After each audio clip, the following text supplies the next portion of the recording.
ಎಲ್ಲರಿಗೆ ನಮಸ್ಕಾರ. ಇನ್ನೂ ಒಂದು 7-8 ನಿಮಿಷ ಇರುವಾಗಲೇ ಆರಂಭ ಮಾಡ್ತಾ ಇದ್ದೀನಿ. ಕಾರಣ ಗ್ರಂಥ ದೊಡ್ಡದು, ಸಮಯ ಅಲ್ಪ. ಆ ಕಾರಣದಿಂದ ಮತ್ತೆ ಸಾಧ್ಯವಾದಷ್ಟು ಪದ್ಯಗಳನ್ನು, ಸ್ವಾರಸ್ಯಗಳನ್ನು ಹಂಚಿಕೊಳ್ಳೋಣ ಅನ್ನುವ ದೃಷ್ಟಿ. ನಿನ್ನೆ ನಾವು ಭೀಷ್ಮ ಪ್ರತಿಜ್ಞೆಯ ಅಂಬೆಯ ಸಂದರ್ಭದ ಆ ಹಿನ್ನೆಲೆಯ ಪದ್ಯಗಳನ್ನು ನೋಡೋದಕ್ಕೆ ಇದ್ವಿ. ಆ ಪದ್ಯಗಳಿಂದ ಆರಂಭ ಮಾಡಬಹುದು. ತತ್ಪೂರ್ವದಲ್ಲಿ ಒಂದೆರಡು ಮಾತು. ಪಂಪನ ಕಾವ್ಯವನ್ನು ಅಧ್ಯಯನ ಮಾಡುವುದಿರಲಿ, ಯಾವುದೇ ಒಂದು ಕೃತಿಯನ್ನು ಅಧ್ಯಯನ ಮಾಡುವಾಗ ಕವಿ ಏನನ್ನು ಹೆಚ್ಚಾಗಿ ಕೊಡೋದಕ್ಕೆ ನೋಡಿದ್ದಾನೆ ಅನ್ನುವುದನ್ನು ಗಮನಿಸಬೇಕು. ಜೊತೆಗೆ ಸಾರ್ವತ್ರಿಕವಾದ ರಸ, ಧ್ವನಿ, ವಕ್ರೋಕ್ತಿ, ಔಚಿತ್ಯ ಈ ಮೌಲ್ಯಗಳನ್ನು ಗಮನಿಸಿಕೊಂಡು ನೋಡಬೇಕು. ಆ ವಿಶ್ವಜನೀನವಾದ ಕಾವ್ಯಮೀಮಾಂಸೆಯನ್ನು ಯಾವುದು ಭಾರತೀಯ ಕಾವ್ಯಮೀಮಾಂಸೆ ಕೊಡ್ತು ಅದನ್ನು ಗಮನಿಸಿಕೊಂಡು ನೋಡಬೇಕು. ಇವತ್ತು ಏನಾಗಿದೆ, ಕನ್ನಡ ಸಾಹಿತ್ಯದಲ್ಲಿ ಮಾತ್ರವಲ್ಲ ಜಗತ್ ಸಾಹಿತ್ಯದಲ್ಲಿ ಯುರೋಪು ಅಮೇರಿಕಾದ ವ್ಯಾಧಿಗಳು ನಮ್ಮ ಸಾಹಿತ್ಯದ ವ್ಯಾಧಿಗಳಾಗಿವೆ. ಅಲ್ಲಿಯ ಕೆಲವು ಒಳ್ಳೆಯ ಅಂಶಗಳು ಇದ್ದವು, ಕೆಟ್ಟ ಅಂಶಗಳನ್ನು ಹೆಚ್ಚೆಚ್ಚಾಗಿ ಈಚೆಗೆ ನೋಡುವಂಥದ್ದಾಗಿದೆ. ಏನೆಂದರೆ ಕಥೆಯನ್ನು ಅದರ ಯಾವುದೋ ಒಂದು ಸೂಕ್ಷ್ಮದ ಎಳೆಯನ್ನು ಇಟ್ಟುಕೊಂಡು ಮಿಕ್ಕಂತೆ ಎಲ್ಲವೂ ಸೋಷಿಯಾಲಜಿ, ಪೊಲಿಟಿಕಲ್ ಸೈನ್ಸ್ ಇವುಗಳನ್ನು ಕುರಿತು ಚರ್ಚೆ ಮಾಡುವುದಾಗಿದೆ. ಹಾಗಾಗಿ ಈಚೆಗೆ ಪಂಪಭಾರತ ಅನ್ನುವಂಥ ಒಂದು ನಾಟಕವನ್ನು ಕೂಡ ನಾರಾಯಣ ಸ್ವಾಮಿ ಎನ್ನುವರು ಬರೆದಿದ್ದಾರೆ. ಆ ಥರದ್ದು ಎಷ್ಟೋ ಪ್ರಯತ್ನಗಳು ಹಿಂದೆ ಸಜಾತೀಯವಾದದ್ದು, ವಿಜಾತೀಯವಾದದ್ದು ಎಲ್ಲ ಮಾಡಿದ್ದಾರೆ. ಅಲ್ಲೆಲ್ಲ ಪಂಪನನ್ನು ವೈದಿಕ ವಿರೋಧಿ ಅಂತನ್ನುವುದನ್ನು ದೊಡ್ಡದಾಗಿ ಚಿತ್ರಿಸುವಂಥದ್ದು. ಅವನು ಅರಸೊತ್ತಿಗೆ ವಿರೋಧಿ. ಎಲ್ಲಿವರೆಗೂ ಥೀರೀಸ್ ಬೆಳೆದಿದೆ ಅಂದರೆ ಅವನು ಅರಿಕೇಸರಿಯ ಆತ್ಮೀಯನಾಗಿದ್ದ, ಕಡೆಗೆ ಅವನನ್ನು ವಿರೋಧಿಸುವಂತೆ ಆದ. ಹಾಗಾಗಿ ಕಟ್ಟಕಡೆಯ ಭಾಗಗಳಲ್ಲೆಲ್ಲ ಕರ್ಣನ ಕೊಂಡಾಟ ನಡೆದಿದೆ. ಕರ್ಣ ರಸಾಯನವಂತೆ ಭಾರತಂ ಅಂತ ಹೇಳೋ ಮಟ್ಟಕ್ಕೆ ಬಂದಿದ್ದಾನೆ. ಈ ರೀತಿಯಾಗಿ ತಮ್ಮ ತಲೆಯಲ್ಲಿರುವ ಸಿದ್ಧಾಂತಗಳು, ಸಿದ್ಧಾಂತಾಭಾಸಗಳು ಅವೆಲ್ಲವನ್ನೂ ಪಂಪನಲ್ಲಿ ಹೇರುವುದು. ನಮ್ಮ ಯಾವುದೇ ಪ್ರಾಚೀನ ಕವಿಯನ್ನು ತೆಗೆದುಕೊಂಡ್ರೆ ಹೇಳೋದು, ಅದು ವಚನಕಾರರಾಗಿರ್ಬೋದು, ಹರಿದಾಸರಾಗಿರ್ಬೋದು, ಕುಮಾರವ್ಯಾಸ ಆಗಿರ್ಬೋದು, ಪಂಪ ಆಗಿರ್ಬೋದು, ಕುವೆಂಪು ಆಗಿರ್ಬೋದು, ಎಲ್ಲರ ಮೇಲೆ ಹೇರುವಂಥದ್ದಾಗಿದೆ. ಅಲ್ಟಿಮೇಟ್ಲಿ ಈ ಸ್ಥೂಲವಾಗಿ ಹೇಳಬೇಕು ಅಂದರೆ ಲೆಫ್ಟಿಸ್ಟ್ ಸಿದ್ಧಾಂತ ಅಂತ ಇವತ್ತು ನಮ್ಮ ದೇಶದಲ್ಲಿ ಏನಿದೆ, ಕಮ್ಯುನಿಸ್ಟ್ ಸಿದ್ಧಾಂತ, ಅದನ್ನು ಹೇಳೋದು, ವರ್ಗ ಸಂಘರ್ಷವನ್ನು ತರೋದು, ಬಂಡಾಯ ಅಂತನ್ನುವುದು, ಈ ರೀತಿಯಾಗಿ ಮಾಡೋದು. ಇದು ಆ ಕವಿಯ ಶಬ್ದಾರ್ಥ ಸೌಂದರ್ಯವನ್ನು ಅರ್ಥ ಮಾಡಿಕೊಳ್ಳೋದಕ್ಕೆ ತಿಲಮಾತ್ರದ್ದು ಪ್ರಯೋಜನವಿಲ್ಲ. 4 ಪದ್ಯ ಹಿಡ್ಕೊಂಡು 1600 ಪದ್ಯಗಳ ತಾತ್ಪರ್ಯವನ್ನು ಹೇಳಿಬಿಡೋದು. ಎಷ್ಟು ಪದ್ಯಗಳಲ್ಲಿ ಏನು ಹೇಳಿದ್ದಾನೆ, ಪದಪ್ರಯೋಗ ಏನು, ಶಬ್ದಶಯ್ಯ ಏನು, ಅಲಂಕಾರ ಏನು, ಛಂದಸ್ಸೇನು, ಅವನ ಉದ್ದೇಶ ಏನು, ರಸ ಎಂಥದ್ದು, ಧ್ವನಿ ಎಂಥದ್ದು, ಯಾವುದನ್ನು ನೋಡೋದಿಲ್ಲ. ಅವೆಲ್ಲವನ್ನೂ ಒಂದು ರೀತಿಯಾಗಿ ಬುಲ್ಡೋಸರ್ ಮಾಡುವಂಥದ್ದು. ಒಂದು ಪದ್ಯ ಹಿಡ್ಕೊಂಡು ಇಡೀ ಗ್ರಂಥದ ತಾತ್ಪರ್ಯವನ್ನು ಹೇಳ್ತೀವಿ ಅಂತ ಹೊರಡುವುದು ಏನಿದೆ, ಇದೊಂದು ಅಪಾಯಕಾರಿಯಾದ ಬೆಳವಣಿಗೆ.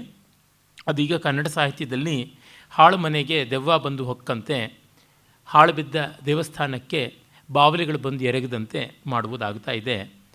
ಅವುಗಳಿಂದ ರಸಿಕರಿಗೇನು ಪ್ರಯೋಜನವಿಲ್ಲ, ಕವಿಗೆ ಮೊದಲಿಗೆ ಮಾಡುವಂಥ ಅನ್ಯಾಯವಾಗಿದೆ. ಪಂಪನ ಆ ಭಾಷಾ ಸೌಂದರ್ಯ ಏನು, ಅಡಕ ಏನು, ಅದು ಬಹಳ ಮುಖ್ಯವಾದದ್ದು. ಅದಕ್ಕಿಂತ ಮಿಗಿಲಾದದ್ದು ಇನ್ಯಾವುದೂ ಅಲ್ಲ. ವಾಟ್ ದಿ ಪೊಯೆಟ್ ಸೇಸ್ ಅನ್ನುವುದು ಇದೆಯಲ್ಲ, ಅದು ತುಂಬ ತುಂಬ ಮುಖ್ಯ. ಅವನ ರಾಜಕೀಯ ಸಿದ್ಧಾಂತಗಳನ್ನು ಮತ್ತು ಇವರ ಜೀವನಾಭಾಸ ಸಿದ್ಧಾಂತಗಳನ್ನು, ಇವರ ಸಾಮ್ಯವಾದವನ್ನು, ಇವರ ಹೇತುವಾದವನ್ನು ಯಾವುದನ್ನು ಅವನು ಹೇಳ್ತಾ ಇಲ್ಲ. ಅದು ಕಾವ್ಯದ ನೇರವಾದ ಅಧ್ಯಯನದಿಂದ ಗೊತ್ತಾಗುತ್ತದೆ. ಈ ಕಾರಣದಿಂದ ಈ ಹೊತ್ತಿನ ಸೋಕಾಲ್ಡ್ ಸಂಸ್ಕೃತಿನಿಷ್ಠ ವಿಮರ್ಶೆ ಅನ್ನುವುದೆಲ್ಲವೂ ಕೂಡ ಕವಿ ಕೃತಿಯ ವ್ಯಾಸಂಗ ಇಲ್ಲದೆ ಮಾಡ್ತಾ ಇರತಕ್ಕಂಥದ್ದು. ತಮ್ಮ ಸಿದ್ಧಾಂತಗಳ ಒಂದು ಮೊಳೆಗೆ ಕವಿಯನ್ನು ಶಿಲುಬೆಗೇರಿಸಿದಂತೆ ನೇತಾಕುವ ಕೆಲಸವನ್ನು ಮಾಡ್ತಾ ಇದ್ದಾರೆ. ಆ ಕಾರಣದಿಂದ ಆ ರೀತಿಯಾದ ಅಧ್ಯಯನ, ಆಲೋಚನೆಯ ಕ್ರಮಗಳ ಅಸಾರತ್ವವನ್ನು, ಅಪಾಯತ್ವವನ್ನು ಮತ್ತೆ ಮತ್ತೆ ಮನಗಾಣಬೇಕು ಅಂತ ನಿವೇದಿಸ್ಕೊಳ್ತೀನಿ. ತನ್ನ ತಮ್ಮಂದಿರ ಮದುವೆಗೆ ಪ್ರಯತ್ನ ಮಾಡ್ತಾನೆ. ಹಾಗೆ ಆ ಪ್ರಯತ್ನದಲ್ಲಿ ಅವನು ತಾನು ತಾಯಿಯ ಆಶೀರ್ವಾದ ಅಂದರೆ ಸತ್ಯವತಿಯ ಹರಕೆಯನ್ನು ಕೈಗೊಂಡು ಅಂಬಿಕೆ, ಅಂಬಾಲಿಕೆಯರನ್ನೆಲ್ಲ ತರೋದಕ್ಕೆ ಹೋಗ್ತಾನೆ ಅನ್ನುವ ಕಥೆ ನಮಗೆ ಗೊತ್ತೇ ಇದೆ. ಎಂದು ನುಡಿದ ಗಾಂಗೇಯನ ನುಡಿಯೋಳು ಅವಸರಮಂ ಪಸರಮಂ ಪಡೆಯದೆ ತನಗೆ ಕಿರಿಯಂದುಂಗುರವಿಟ್ಟ ಸಾಲ್ವನೆಂಬರಸನಲ್ಲಿಗೆ ಹೋಗಿ ನೀನೆನ್ನಂ ಕೈಕೊಳುವೆ ಎಳ್ಕುಂ ಅಂತ ಅಂಬೆ ಹೇಳಿದಳು. ಇಲ್ಲಿ ಅಂಬೆಗೂ ಸಾಲ್ವನಿಗೂ ಉಂಗುರ ವಿನಿಮಯದ ಮೂಲಕವಾಗಿ ಮೊದಲೇ ಪ್ರಣಯಾಂಕುರವಾಗಿತ್ತು. ಅದು ಒಂದು ಲಗ್ನ ನಿಶ್ಚಿತಾರ್ಥದ ರೀತಿಯಲ್ಲಿ ಆ ಮಟ್ಟಕ್ಕೆ ಪ್ರೀತಿ ವ್ಯಕ್ತೀಕರಣವಾಗಿತ್ತು ಅನ್ನೋ ಒಂದು ರೊಮ್ಯಾಂಟಿಕ್ ಕಲ್ಪನೆ ತಂದಿದ್ದಾನೆ. ಇದು ಕಾಳಿದಾಸನ ಶಾಕುಂತಲದ ಪ್ರಭಾವದಿಂದ ಉಂಗುರವನ್ನು ಇಟ್ಟು ಮಾಡಿದ್ದು. ಕಿರಿದುಂಗುರವಿಟ್ಟು ಸಾಲ್ವನೆಂಬರಸನಲ್ಲಿಗೆ ಅವನು ಸಾಲ್ವ ಅಂಬೆಯನ್ನು ಮೊದಲೇ ಪ್ರೀತಿಸಿದ್ದ ಅನ್ನುವ ಮಾತನ್ನು ಅಂಬೆ ಹೇಳ್ತಾಳೆ. ಬಂಡಣದೊಳೆನ್ನ ನೋಡಿಸಿಕೊಂಡೊಯ್ದು ನಿನ್ನನ ಸರಿತ್ಸುತ ನಾನಂ ಪೆಂಡತಿಯನೇ ನಾನ್ ಅದರಿಂ ಪೆಂಡಿರೊಳದೆಂತು ಬೆರೆಸುವ ಬಲೆ. ಇದು ಅಂಬೆ ಹೋಗಿ ಸಾಲ್ವನ ಬಳಿಗೆ ಕೇಳ್ತಾಳೆ. ಭೀಷ್ಮ ಏನೋ ಒಪ್ಪಿಕೊಂಡ, ನೀನು ಹೋಗಿ ಅವನನ್ನೇ ಮೆಚ್ಚಿಕೋ, ಅವನನ್ನೇ ನಚ್ಚಿಕೋ ಅಂತ ಹೇಳಿ. ಯಾಕೆ? ಅವನು ಮೊದಲೇ ಹೇಳಿದ್ದಾನೆ, ಅತ್ತ ಸುರೇಶ್ವರಾವಸತ ಮಿತ್ತ ಮಹೀತಳ ಮುತ್ತ ಮತಿಮಹೀತಳ ಮತ್ತ ಪನ್ನಗೋದ ಅತ್ತ ಸಮಸ್ತ ಲೋಕಂ ಅರಿದಂತಿರೆ ಪೂಣ್ದೆನ್ ಎನಗಾದ ಅಂಗಜೋತ್ಪತ್ತಿ ಸುಖಕ್ಕೆ ಸೋಲ ನಳಿಗುಂ ಪುರುಷವ್ರತಂ ಈಗಳ್ ಅಬ್ಬೆಯಂದತ್ತಿಗೆ ಎಂಬ ಮಾತನ್ ಎನಗೇನೆನ ಲಕ್ಕುಮ ಪಂಕಜಾನನೇ.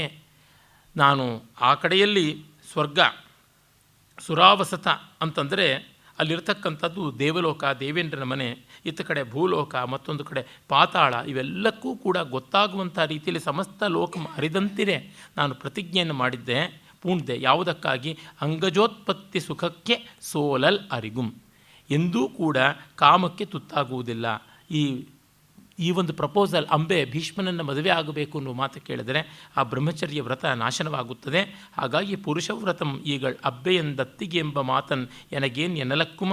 ಹಾಗಾಗಿ ಈಗ ತಾಯಿ ಅತ್ತಿಗೆ ತಮ್ಮನ ಹೆಂಡತಿ ಅಂತ ಹೇಳುವ ಸಂಬಂಧವೇ ನಾಶನವಾಗಿಬಿಡ್ತದೆ, ಬೇಡ ಅಂತ ಹೇಳಿದ್ದ.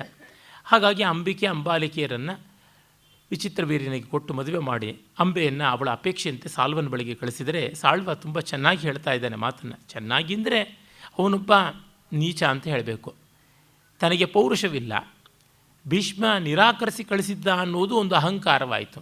ಅವನನ್ನು ಯುದ್ಧದಲ್ಲಿ ಗೆಲ್ಲಲಾಗಲಿಲ್ಲ. ಈಗ ಅವಳು ಪ್ರೀತಿಯಿಂದ ಬಂದಿದ್ದಾಳೆ, ಒಪ್ಪಿಕೋಬಹುದಾಗಿತ್ತು, ಒಪ್ಕೋತಾ ಇಲ್ಲ. ಹಾಗಾಗಿ ಬಂಡಣದೊಳ್ ಅಂದರೆ ಯುದ್ಧದಲ್ಲಿ ಭಂಡನ ಅಂತ ಸಂಸ್ಕೃತದಲ್ಲಿ ಕರೀತಾರೆ, ಅದು ಹಳಗನ್ನಡದಲ್ಲಿ ತದ್ಭವವಾಗಿ ಬಂಡಣ ಅಂತಾಗಿದೆ. ಎನ್ನ ನೋಡಿಸಿಕೊಂಡೊಯ್ದುಂ ನಿನ್ನನ್ನು ಸರಿತ್ಸುತನ್. ಆ ಭೀಷ್ಮ ನಿನ್ನನ್ನು ಗೆದ್ದಿಕೊಂಡು ಬಂದ. ಪೆಂಡತಿಯನಾದೆಂ, ನಾನು ಸೋತು ಹೆಣ್ಣಾದೆ, ಹೀಗಾಗಿ ಹೆಣ್ಣನ್ನು ಮದುವೆ ಆಗೋದೇನಾದರೂ ಉಂಟೆ? ಪೆಂಡಿರೊಳದಂತೂ ಬೆರೆಸುವ ರಬಲೆ, ನನಗಾಗುವಂಥದ್ದೆಲ್ಲ ನನ್ನ ಪರಾಭವದ ಕಾರಣ, ನಾನೀಗ ಪುರುಷನಲ್ಲ ಅನ್ನುವ ರೀತಿಯಲ್ಲಿ ಅವನು ಹೇಳ್ತಾನೆ. ಇದು ತುಂಬ ಅಡಕವಾಗಿ ಸುಂದರವಾಗಿ ಆ ಫ್ರೇಸಿಂಗ್ ಪಂಪನದು ಬಹಳ ಮುಖ್ಯ. ಪಂಪನದ ಜೀವಾಳವೇ ಆ ಹಿತಮಿತ ವಚನ ಅಂತನ್ನಬೇಕು. ಹಾಗೆ ಹೇಳ್ತಾನೆ. ಹೀಗೆ ಆ ಸಾಲ್ವ ತನ್ನ ಪರಿಭವದಳಾದ ಸಿಗ್ಗಂ ಸಾಲ್ವಿನಂ ಉಂಟು ಮಾಡಿದೋಡು. ಹಾಗಂದ ಮೇಲಿಂದ ಇವಳು ಇನ್ನೇನು ಮಾಡ್ತಾಳೆ? ಜವ್ವನಮಂ ಅಡವಿಯೊಳಗೆ ಪೂತ ಪೂವಿಂಗೆ ಕೆಡಲಿಯ ದಾತನ್ ಎನ್ನಂ ಪಾಣಿಗ್ರಹಂ ಗೈವಂತು ಮಾಡುಂ ಮಾಡಲಾರದೊಡೆ ಕಿಚ್ಚಂ ದೈಗೈವುದೆಂಬೆ ಕಣ್ಣ ನೀರುಂ ತುಂಬೆ. ಹಾಗೆ ಅಂಬೆ ಕಣ್ಣೀರನ್ನು ತುಂಬಿಕೊಂಡು ನನ್ನ ಯೌವನದ ವನದಲ್ಲಿ ಬಿಟ್ಟ ಈ ಸೌಂದರ್ಯ, ಮಾಧುರ್ಯ, ಲಾವಣ್ಯಗಳ ಹೂವು ವ್ಯರ್ಥವಾಗುವಂತೆ ಆಯ್ತಲ್ಲ ಅಂಥೇಳಿ ಬಹಳ ದುಃಖಪಟ್ಟು ಕಣ್ಣೀರು ತುಂಬಿಕೊಂಡವನನ್ನು ಕೇಳಿದರೂ ಅವನು ತಿರುಗಲಿಲ್ಲ. ಕಡೆಗೆ ಪರಶುರಾಮನ ಬಳಿಗೆ ಹೋಗ್ತಾಳೆ. ನಮಗಿದೆಲ್ಲ ಕಥೆ ಗೊತ್ತೇ ಇರತಕ್ಕಂಥದ್ದು. ಪರಶುರಾಮ ಭೀಷ್ಮನ ಹತ್ತಿರಕ್ಕೆ ಬಂತಾನೆ. ಮತ್ತೆ ಪಂಪನಲ್ಲಿ ಬರ್ತಕ್ಕಂಥದ್ದು ಪಂದಲಿರ್. ಪಂದಲ್ ಅಂತ ತಮಿಳಿನಲ್ಲಿ ಹೇಳ್ತಾರೆ, ಚಪ್ಪರ. ಅದು ಪಂದಲಿರ್, ಹಚ್ಚ ಹಸುರಿನ ತಳಿರನ್ನು ಹಾಕಿ ಕಟ್ಟಿರ್ತಕ್ಕಂಥ ಚಪ್ಪರ ಅಂತ. ಆ ಚಪ್ಪರ, ಹಸುರುವಾಣಿ ಚಪ್ಪರ, ಅದನ್ನೆಲ್ಲನೂ ಹಾಕಿ ಅವನು ಸ್ವಾಗತ ಮಾಡ್ತಾನೆ. ಬೆಸಸೇನೆಂದೊಡೆ ಪೇಳ್ವೆನೆನ್ನ ಬೆಸನಂ ಕೈಗೊಳ್ಳುವುದಿ ಕನ್ನೆಯಂ ಪಸುರ್ವಂದರ್ ಪಸೆಯಂಬಿವಂ ಸೆಮೆದು. ಅವನು ಹೇಳ್ತಾ ಇದ್ದಾನೆ, ಈ ಹುಡುಗಿಯನ್ನು ನೀನು ಮದುವೆ ಆಗಲೇಬೇಕು, ಅದು ಬಿಟ್ಟು ಬೇರೆ ಯಾವುದೂ ಇಲ್ಲ. ಯಾವುದದು? ಪಸುರ್ಬಂದರ್ ಅಂದರೆ ಹಸುರುವಾಣಿ ಚಪ್ಪರ ಯಾವುದುಂಟು ಅದು, ಮತ್ತು ಪಸೆ ಹಸೆಮಣೆ, ಇವುಗಳನ್ನೆಲ್ಲವನ್ನು ಹಾಕಿಕೊಂಡು ನೀನು ನನ್ನ ಕಣ್ಣೆದುರಿಗೆ ವರ್ಣ ಕೂತ್ಕೋಬೇಕು, ಇವಳ ಕೈ ಹಿಡಿಯಬೇಕು, ನೀನು ಕೈಕೊಳ್ಳು. ಕೊಳಲ್ಕಾಗದೆಂ ಬೆಸಕಂ ಚಿತ್ತದೊಳ್ ಉಳ್ಳೊಡೆ ಇದೀಗಳವರೆ ಆಚಾರ್ಯರೆಂದೋಬದೇರ್ ವ್ಯಸನಂ ಮಾಡದೆ ಕೈದುಗೊಳ್. ನಮ್ಮನ್ನು ಗುರು ಅಂತ ಅಂದುಕೋಬೇಡ, ಆಯುಧವನ್ನು ಇಟ್ಟುಕೊಂಡು ನೇರವಾಗಿ ಯುದ್ಧಕ್ಕೆ ಸಿದ್ಧನಾಗು. ನಾನು ಇದರೊಳಗೆ ಚೌಕಾಸಿ ಮಾಡೋದಿಲ್ಲ. ಮೆಚ್ಚಿತ್ತೇನೆಂದ ಪೈ, ನೀನು ಯಾವುದನ್ನು ಇಷ್ಟಪಡ್ತೀಯ? ನಿನಗೆ 2 ಆಲ್ಟರ್ನೇಟಿವ್ಸ್ ಕೊಟ್ಟಿದ್ದೀನಿ. ಪಸುರ್ವಂದರ್ ಪಸೆಯಂಬಿವಂ ಸೆಮೆದು ನಿಮ್ಮ ಕೈಗೊಳ್. ಚಪ್ಪರ ಮತ್ತು ಹಸೆಮಣೆ ರೆಡಿ ಮಾಡಿಕೊಂಡು ಇವಳ ಕೈ ಹಿಡಿ. ಇಲ್ಲವಾದರೆ ನೀನು ನಮ್ಮ ಆಚಾರ್ಯರಿಂದೋವದೆ, ಇವರು ನನ್ನ ಗುರುಗಳು ಅನ್ನುವ ಭಕ್ತಿ ಗೌರವ ಯಾವುದನ್ನೂ ಇಟ್ಟುಕೊಳ್ಳದೆ, ಆ ಗುರು ಗೌರವ ವ್ಯಸನವನ್ನೇ ಇಟ್ಟುಕೊಳ್ಳದೆ ಕೈದುಕೊಳ್ಳು. ಈ 2 ಮೆಚ್ಚಿತ್ತದೇನೆಂದ ಪೈ, ಈ ಎರಡರೊಳಗೆ ನಿನಗೆ ಯಾವುದು ಚಾಯ್ಸು ಅಂತ. ಅವನು ಮೇಷ್ಟ್ರಲ್ವಾ, objective type of answers, answer either of them, either that or this ಅನ್ನುವಂತೆ ಹೇಳಿದ್ದಾನೆ. ಈ ಶೈಲಿ ಇದು ಪಂಪನಲ್ಲಿ ನಾವು ಕಾಣಬೇಕಾದದ್ದು. ಮಾತಾಡಿದಂತೆ ಪದ್ಯವನ್ನು ರಚನೆ ಮಾಡಬಲ್ಲ, ಇಡೀ ಒಂದು ಪ್ರಸಂಗವನ್ನು ಕಣ್ಣು ಕಟ್ಟಿಸಂತೆ ತೋರಿಸಬಲ್ಲ. ಹೀಗೆ ಶ್ರವ್ಯಕಾವ್ಯದಲ್ಲಿ ದೃಶ್ಯಕಾವ್ಯದ ಗುಣವನ್ನು ತರುವುದಿದೆಯಲ್ಲ, ಅದು ಅಸಾಮಾನ್ಯವಾದಂಥ ರಚನಾಶಿಲ್ಪ. ಈ ದೃಷ್ಟಿಯಿಂದ ನೋಡಿದರೆ ನಾಟಕೀಯತೆಯನ್ನು ಯಾವ್ಯಾವ ಕವಿ ಹೆಚ್ಚೆಚ್ಚು ಮಾಡಿಕೊಳ್ತಾ ಬರ್ತಾನೆ ಅಂತಂತವನು ಉತ್ತಮನಾಗ್ತಾ ಬರ್ತಾನೆ. ಕುಮಾರವ್ಯಾಸ ಆಗಲಿ, ರಾಘವಾಂಕ ಆಗಲಿ, ಕುವೆಂಪು ತಮ್ಮ ರಾಮಾಯಣ ದರ್ಶನದಲ್ಲಾಗಲಿ, ಇಲ್ಲೆಲ್ಲ ಅವರು ಅತಿಶಯವಾಗಿ ವಿಜೃಂಭಿಸಿರುವುದಕ್ಕೆ ಮುಖ್ಯ ಕಾರಣ ನಾಟಕೀಯತೆ. ರನ್ನನಲ್ಲಿರುವ ನಾಟಕೀಯತೆಯನ್ನು ಕಂಡೇ ರನ್ನನ ಗದಾಯುದ್ಧ, ಸಾಹಸ ಭೀಮ ವಿಜಯವನ್ನು ಗದಾಯುದ್ಧ ನಾಟಕವಾಗಿ ಬಿ ಎಂ ಶ್ರೀಯವರು ಮಾಡಿದರು. ಹರಿಶ್ಚಂದ್ರ ಕಾವ್ಯದಲ್ಲಂತೂ ತುಂಬ ಆಕರ್ಷಕವಾಗಿ ಆ ನಾಟಕೀಯ ಸಂವಿಧಾನ ಅಳವಟ್ಟಿರುವುದನ್ನು ನಾವು ನೋಡ್ತೀವಿ. ಕುಮಾರವ್ಯಾಸನಂತೂ ಯಥೇಷ್ಟವಾಗಿ ಮಾಡಿದ್ದಾನೆ ಅದನ್ನು. ಸಂಸ್ಕೃತದಲ್ಲಿ ಕಾಳಿದಾಸ ಹಾಗೆ ಮಾಡಿದ್ದಾನೆ. ಅವನ ಕುಮಾರ ಸಂಭವದಂಥ ಒಂದು ಕಾವ್ಯ ನೋಡಿದ್ರೆ ಸಾಕು ಗೊತ್ತಾಗುತ್ತದೆ. ಆ 2ನೇ ಸರ್ಗದಲ್ಲಿ ಬರತಕ್ಕಂಥ ಬ್ರಹ್ಮಸ್ತುತಿ ಒಂದು ಅಂಕದಂತೆ ಇದೆ. 3ನೇ ಸರ್ಗದಲ್ಲಿ ಬರುವ ಅಕಾಲ ವಸಂತನ ವಿಜೃಂಭಣೆ, ಕಾಮದಹನ, ಅದು ಅತ್ಯದ್ಭುತವಾದಂಥ ಒಂದು ಡಿಮ ಸಮೋಕಾರದಂತೆ ತೋರುತ್ತದೆ. ಇನ್ನು 5ನೇ ಅಂಕದಲ್ಲಿ ಪಾರ್ವತಿಯ ತಪಸ್ಸು ಮತ್ತು ಪರಮೇಶ್ವರ ಅವಳ ಪರೀಕ್ಷೆ ಮಾಡೋಕ್ಕೆ ಬರುವ ಸಂದರ್ಭ, ಅಲ್ಲಿಯ ಸಂವಾದ, ಅದೆಲ್ಲ ಬಹಳ ಆಕರ್ಷಕವಾದ ಒಂದು ನಾಟಕೀಯ ಹದವನ್ನು ತೆಗೆದುಕೊಂಡಿದೆ. 3ನೇ ಸರ್ಗದ ಆರಂಭದಲ್ಲಿ ಮನ್ಮಥ ಮತ್ತು ಇಂದ್ರರ ಸಂವಾದ ಬಹಳ ಚಿತ್ತಾಕರ್ಷಕವಾದ ಒಂದು ಮಾರ್ಮಿಕ ವಿಡಂಬನೆಯೇ ಅಂತನ್ನಬಹುದು. ಇನ್ನು 6ನೇ ಅಂಕದಲ್ಲಿ ಸಪ್ತರ್ಷಿಗಳು ಮತ್ತು ಶಿವ, ಸಪ್ತರ್ಷಿಗಳು ಹಾಗೂ ಪಾರ್ವತಿಯ ತಂದೆ ತಾಯಿಗಳು ಮೇನಕಾ, ಹಿಮವಂತ, ಇವರು ನಡೆಸ್ತಕ್ಕಂಥ ಸಂವಾದಗಳು ಇವೆಲ್ಲ ತುಂಬ ನಾಟಕೀಯವಾದದ್ದು, ತುಂಬ ಆಕರ್ಷಕವಾದದ್ದು. ಈ ರೀತಿಯಾದ ದೃಶ್ಯಾಯಮಾನತ್ವ ಯಾವುದುಂಟು ಅದು ಬಹಳ ಮುಖ್ಯ. ಪ್ರಯೋಗತ್ವ ಮನಾಪನ್ನೇ ಕಾವ್ಯೇನ ಆಸ್ವಾದ ಸಂಭವ ಅನ್ನುವ ಭಟ್ಟತೌತನ ಮಾತನ್ನು ಇವರೆಲ್ಲ ಸಾಬೀತು ಮಾಡಿದ ಮಹಾಕವಿಗಳು. ಆಮೇಲೆ ಅದಕ್ಕೆ ಗಾಂಗೇಯಂ ಕೇಳ್ದನೆಗೆ ವೀರಶ್ರೀಯುಂ ಕೀರ್ತಿಶ್ರೀಯುಂ ಅಲ್ಲಡೆ ಕೀರ್ತಿಶ್ರೀಯುಂ ಅಲ್ಲದುದು ಉಳಿದ ಪೆಂಡಿರ್ ಮೊರೆಯಲ್ಲ. ವೀರಶ್ರೀ ಕೀರ್ತಿಶ್ರೀ ಅದು ಬಿಟ್ಟರೆ ಬೇರೆ ಹೆಣ್ಣಿನ ಸಹವಾಸವೇ ಇಲ್ಲ ಅಂಥೇಳಿ ಯುದ್ಧ ಮಾಡಿ ಗೆದ್ದುಕೊಳ್ತಾನೆ. ಅತರ್ಕ್ಯಂ ವಿಕ್ರಾಂತಂ ಭುಜಬಲ ಮಸಾಮಾನ್ಯಮಧಿಕಂ ಪ್ರತಾಪಂ ಪೋಗೀತಂಗೆಣೆಯ ದಿವಿಜರ್ ವಾಯು ಪಥದೊಳ್ ಚಿತಾಸ್ತ್ರಂಗಳ್ ಪೊಂಕಂಗಡಿಸೆ ಸುಗಿದಂ ಭಾರ್ಗವನಿದೇಂ ಪ್ರತಿಜ್ಞಾ ಗಾಂಗೇಯಂಗ ದಿದರ್ ನಿಲ್ಲಲ್ಕ ಒಳರೆ. ಪ್ರತಿಜ್ಞಾ ಗಾಂಗೇಯಂಗೆ ಅದರ್ ನಿಲ್ಲಲ್ ಒಳರೆ. ಯಾರಿದ್ದಾರೆ ಪ್ರತಿಜ್ಞಾ ಗಾಂಗೇಯನ ಎದುರು ನಿಲ್ಲೋದಕ್ಕೆ? ಯಾರೂ ಇಲ್ಲ ಅಂತ. ಇದು ಬಹಳ ಕಠಿಣವಾದಂಥ, ಕನ್ನಡಕ್ಕೆ ತುಂಬ ಕಷ್ಟವಾಗಿ ಅಳವಡುವ ಶಿಖರಣಿ ಛಂದಸ್ಸಲ್ಲಿ ಮಾಡಿದ್ದಾನೆ. ಅವನು ಎಷ್ಟು ಚೆನ್ನಾಗಿ ಯತಿಸ್ಥಾನವನ್ನೆಲ್ಲ ಪಾಲಿಸಿದ್ದಾನೆ. ಪಾದಾಂತ ಯತಿ, ಪಾದಮಧ್ಯ ಯತಿ ಎಲ್ಲ ಅಂದರೆ ಈ ಯತಿಪ್ರಬಲ ಛಂದಸ್ಸನ್ನು ಅದೆಷ್ಟು ಚಿತ್ತಾಕರ್ಷಕವಾಗಿ ಸಂಸ್ಕೃತದ ಆ ಶ್ರುತಿ ಸುಂದರವಾದ ಗತಿಸುಭಗವಾದ ರೀತಿಯಲ್ಲಿ ಮಾಡಿದ್ದಾನೆ. ಅತರ್ಕ್ಯಂ ವಿಕ್ರಾಂತಂ ಭುಜಬಲಮಸಾಮಾನ್ಯಮಧಿಕಂ ಪ್ರತಾಪಂ ಪೋಗೀತಂಗೆಣೆಯ ದಿವಿಜರ್ವಾಯು ಪಥದೊಳ್ ಶಿತಾಸ್ತ್ರಂಗಳ್ ಪೊಂಕಂಗಿಡಿಸೆ ಸುಗಿದಂ ಭಾರ್ಗವನಿಧಿಂ ಪ್ರತಿಜ್ಞಾ ಗಾಂಗೇಯಂಗ ಇದರ್ ನಿಲ್ಲಲೊಳರೆ. ಆ ಶೈಲಿ ತಾನಾಗಿ ಹರಿದು ಬರುವಂತೆ ಮಾಡಿದ್ದಾನೆ. ಇದರಲ್ಲಿ ಸಮಸಂಸ್ಕೃತವನ್ನು ಅಚ್ಚುಕಟ್ಟಾಗಿ ಬೆರೆಸಿರ್ತಕ್ಕಂಥದ್ದನ್ನು ನಾವು ನೋಡ್ತೀವಿ.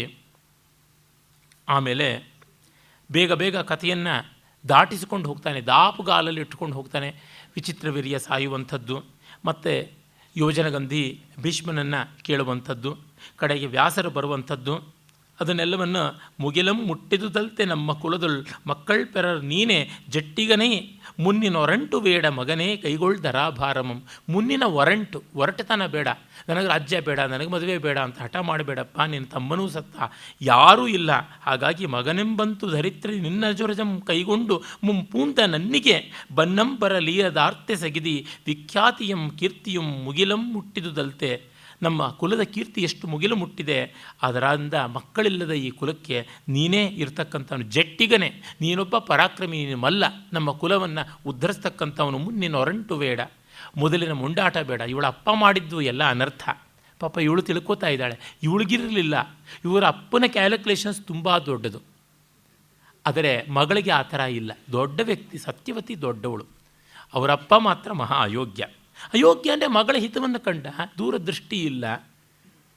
ದೊಡ್ಡವ್ರನ್ನ ಇಕ್ಕಳಕ್ಕೆ ಹಾಕ್ಬಿಡ್ಬೋದು ಅಂತ ನೋಡ್ದ. ವಿಧಿ ಇನ್ನು ಯಾವ ಇಕ್ಕಳದಲ್ಲಿ ಇವನನ್ನು ಮುಳುಗಿಸಿ ಅದ್ದಿಸಿ ಯಾವ ಅಡಿಗಲ್ಲಿನ ಮೇಲಿಟ್ಟು ಎಂಥ ಸುತ್ತಿಗೆಯ ಪೆಟ್ಟನ್ನು ಕೊಟ್ಟು ಕುಕ್ಕರ್ ಬಡಿಸುತ್ತದೋ ಯಾರಿಗೆ ಗೊತ್ತಾಗುತ್ತದೆ. ಭೈರಪ್ಪನವರು ಪರ್ವದಲ್ಲಿ ಬಹಳ ಚೆನ್ನಾಗಿ ಹೇಳ್ತಾರೆ.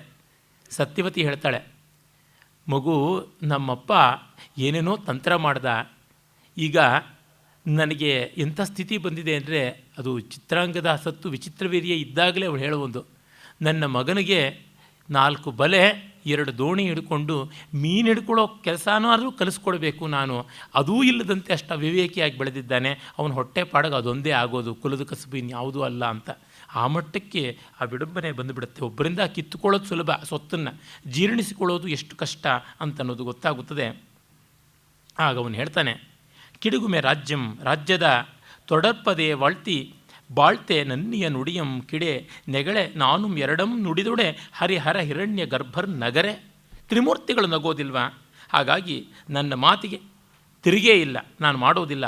ಹಿಮಕರ್ಣಾತ್ಮ ಶೀತ ರುಚಿಯಂ ದಿನ ನಾಯಕನುಷ್ಣ ದೀಧಿತಿಕ್ರಮಮನಗಾಧ ವಾರಿಧಿಯೇ ಗುಂಪನಿಲಾವದು ತನ್ನ ತಿಂಪನ್ ಉತ್ತಮ ಕುಲಶೈಲ ಮುನ್ನತಿಯನ್ ಏಳಿದವಾಗಿ ಬಿಸುಳ್ಪೊಡಂ ಬಿಸುಳ್ಕೆಮ ಬಿಸುಡೆಂ ಮದೀಯ ಪುರುಷವ್ರತದೊಂದು ಒಂದುಮನ್ ಈಗಳಂಬಿಕೆ. ಅಮ್ಮ, ಚಂದ್ರ ತನ್ನ ಶೈತ್ಯವನ್ನು, ಸೂರ್ಯ ತನ್ನ ಔಷ್ಣ್ಯವನ್ನು, ಈ ಸಮುದ್ರ ತನ್ನ ಆಳವನ್ನು, ಭೂಮಿ ತನ್ನ ಭಾರವನ್ನು ಮತ್ತು ಕುಲಶೈಲಗಳು ತಮ್ಮ ಉನ್ನತಿಯನ್ನು ಕಳಚಿಕೊಂಡ್ರು, ತಮ್ಮ ಸಮವಾಯಿ ಗುಣಗಳನ್ನು ಎಷ್ಟು ದೂರ ಮಾಡಿಕೊಂಡ್ರು, ನಾನು ನನ್ನ ವ್ರತವನ್ನು ಬಿಡೋದಕ್ಕೆ ಸಾಧ್ಯ ಇಲ್ಲ ಅಂತ ಹೇಳ್ತಾನೆ. ಅದನ್ನು ಪಂಪ ಹೇಳ್ತಾನೆ, ರಂಗತ್ತರಂಗ ವಾರಿಧಿ ಚಯಂಗಳ್ ತಮ್ಮ ಮೇರೆಯಂ ದಾಂಟುಬಡಂ ಗಾಂಗೇಯನುಂ ಪ್ರತಿಜ್ಞಾ ಗಾಂಗೇಯನುಂ ವರ್ಮೆ ನುಡಿದುದುಂ ತಪ್ಪುವರೆ. ಗಾಂಗೇಯ ಅವನು ಗಂಗೆಯ ಮಗ, ಪ್ರತಿಜ್ಞಾ ಗಾಂಗೇಯ. ಪ್ರತಿಜ್ಞಾ ಗಾಂಗೇಯ ಅನ್ನುವುದು ತನ್ನ ಅರಿಕೇಸರಿಗೆ ಕೊಟ್ಟ ಬಿರುದು. ಹಾಗಾಗಿ ಗಾಂಗೇಯನು ಪ್ರತಿಜ್ಞಾ ಗಾಂಗೇಯನು ವರ್ಮೆ ನುಡಿದುದಂ ತರ್ಪೂರೆ.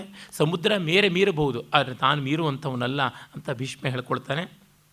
ಹಾಗೆ ಮಾಡಿ ಮತ್ತೆ ನಿಯೋಗದಿಂದ ಪಾಂಡು, ಧೃತರಾಷ್ಟ್ರ, ವಿದುರಾದಿಗಳು ಹುಟ್ಟುವುದು ಹೇಳ್ಕೊಂಡು ಹೋಗ್ತಾನೆ ಕಥೆಯನ್ನು. ಮತ್ತು ಕುಂತಿ ಸ್ವಯಂವರ, ಪಾಂಡು ಕುಂತಿಯನ್ನು ವರಿಸ್ತಕ್ಕಂಥದ್ದು. ತತ್ಪೂರ್ವದಲ್ಲಿ ಕುಂತಿ ಸೂರ್ಯನಿಂದ ಕರ್ಣನನ್ನು ಪಡೆದಂಥದ್ದು. ಪುಚ್ಚವಣಂ ನೋಡುವೆನೆನೆ ನಿಚ್ಚೆಯೊಳಿ ಮುನಿಯ ವರದ ಮಹಿಮೇನೆನುತುಂ ದುಚ್ಚಸ್ತನಿ ಗಂಗೆಗೆ ಶಪರೋಚ್ಚಳಿತ ತತ್ತರಂಗೆಯೊರ್ವಳೆ ಬಂದಳ್. ಕಂದಪದ್ಯಗಳನ್ನಂತೂ ಚೆನ್ನಾಗಿ ಬರೆಯುವಂಥದ್ದು ಕವಿಯ ಬೇಸಿಕ್ ಕ್ವಾಲಿಫಿಕೇಷನ್, ಪ್ರೈಮರಿ ಕ್ವಾಲಿಫಿಕೇಷನ್. ಕಂದಮು ರಾಸಿನವಾಡೇ ಕವಿಯನಿ ಅಂದುರು ಅಂತ ತೆಲುಗಿನ ಗಾದೆ. ಪಂಪ ಅಚ್ಚ ಕನ್ನಡದಲ್ಲಿ ಸ್ವಚ್ಛವಾದ ಚೊಕ್ಕ ಕಂದಗಳನ್ನು ವಿಶೇಷವಾಗಿ ಬರೆಯಬಲ್ಲ. ಎಲ್ಲಿವರೆಗೆ ಅಂದರೆ ಎಷ್ಟೆಷ್ಟೋ ಪ್ರಕರಣಗಳನ್ನು ಕಂದಗಳಲ್ಲಿಯೇ ದಾಟಿಸ್ತಾನೆ. ಮುಂದೆ ನಾವು ಶಿಶುಪಾಲವಧ ಪ್ರಕರಣವನ್ನು ನೋಡ್ತೀವಿ, ಕರ್ಣಭೇದನದ ಪ್ರಕರಣ, ಕುಂತಿ ಕರ್ಣ ಪ್ರಕರಣ ನೋಡ್ತೀವಿ. ಅಲ್ಲೆಲ್ಲ ಗುಚ್ಛಗುಚ್ಛವಾಗಿ ಕಂದ ಪದ್ಯಗಳು ಬರ್ತವೆ. ಅಲ್ಲಿ ಆದಿಪುರಾಣದಲ್ಲಂತೂ ಮತ್ತಷ್ಟು ಇನ್ನಷ್ಟು ಒಂದು ನೀಲಾಂಜನೇಯ ನೃತ್ಯದ ಪ್ರಸಂಗವೇ ಸಾಕು, ಗುಚ್ಛಗುಚ್ಛವಾಗಿ ಕಂದಗಳು ತಾನೇ ಬಂದು ಆನಂದದಿಂದ ಆಡುತ್ತವೆ.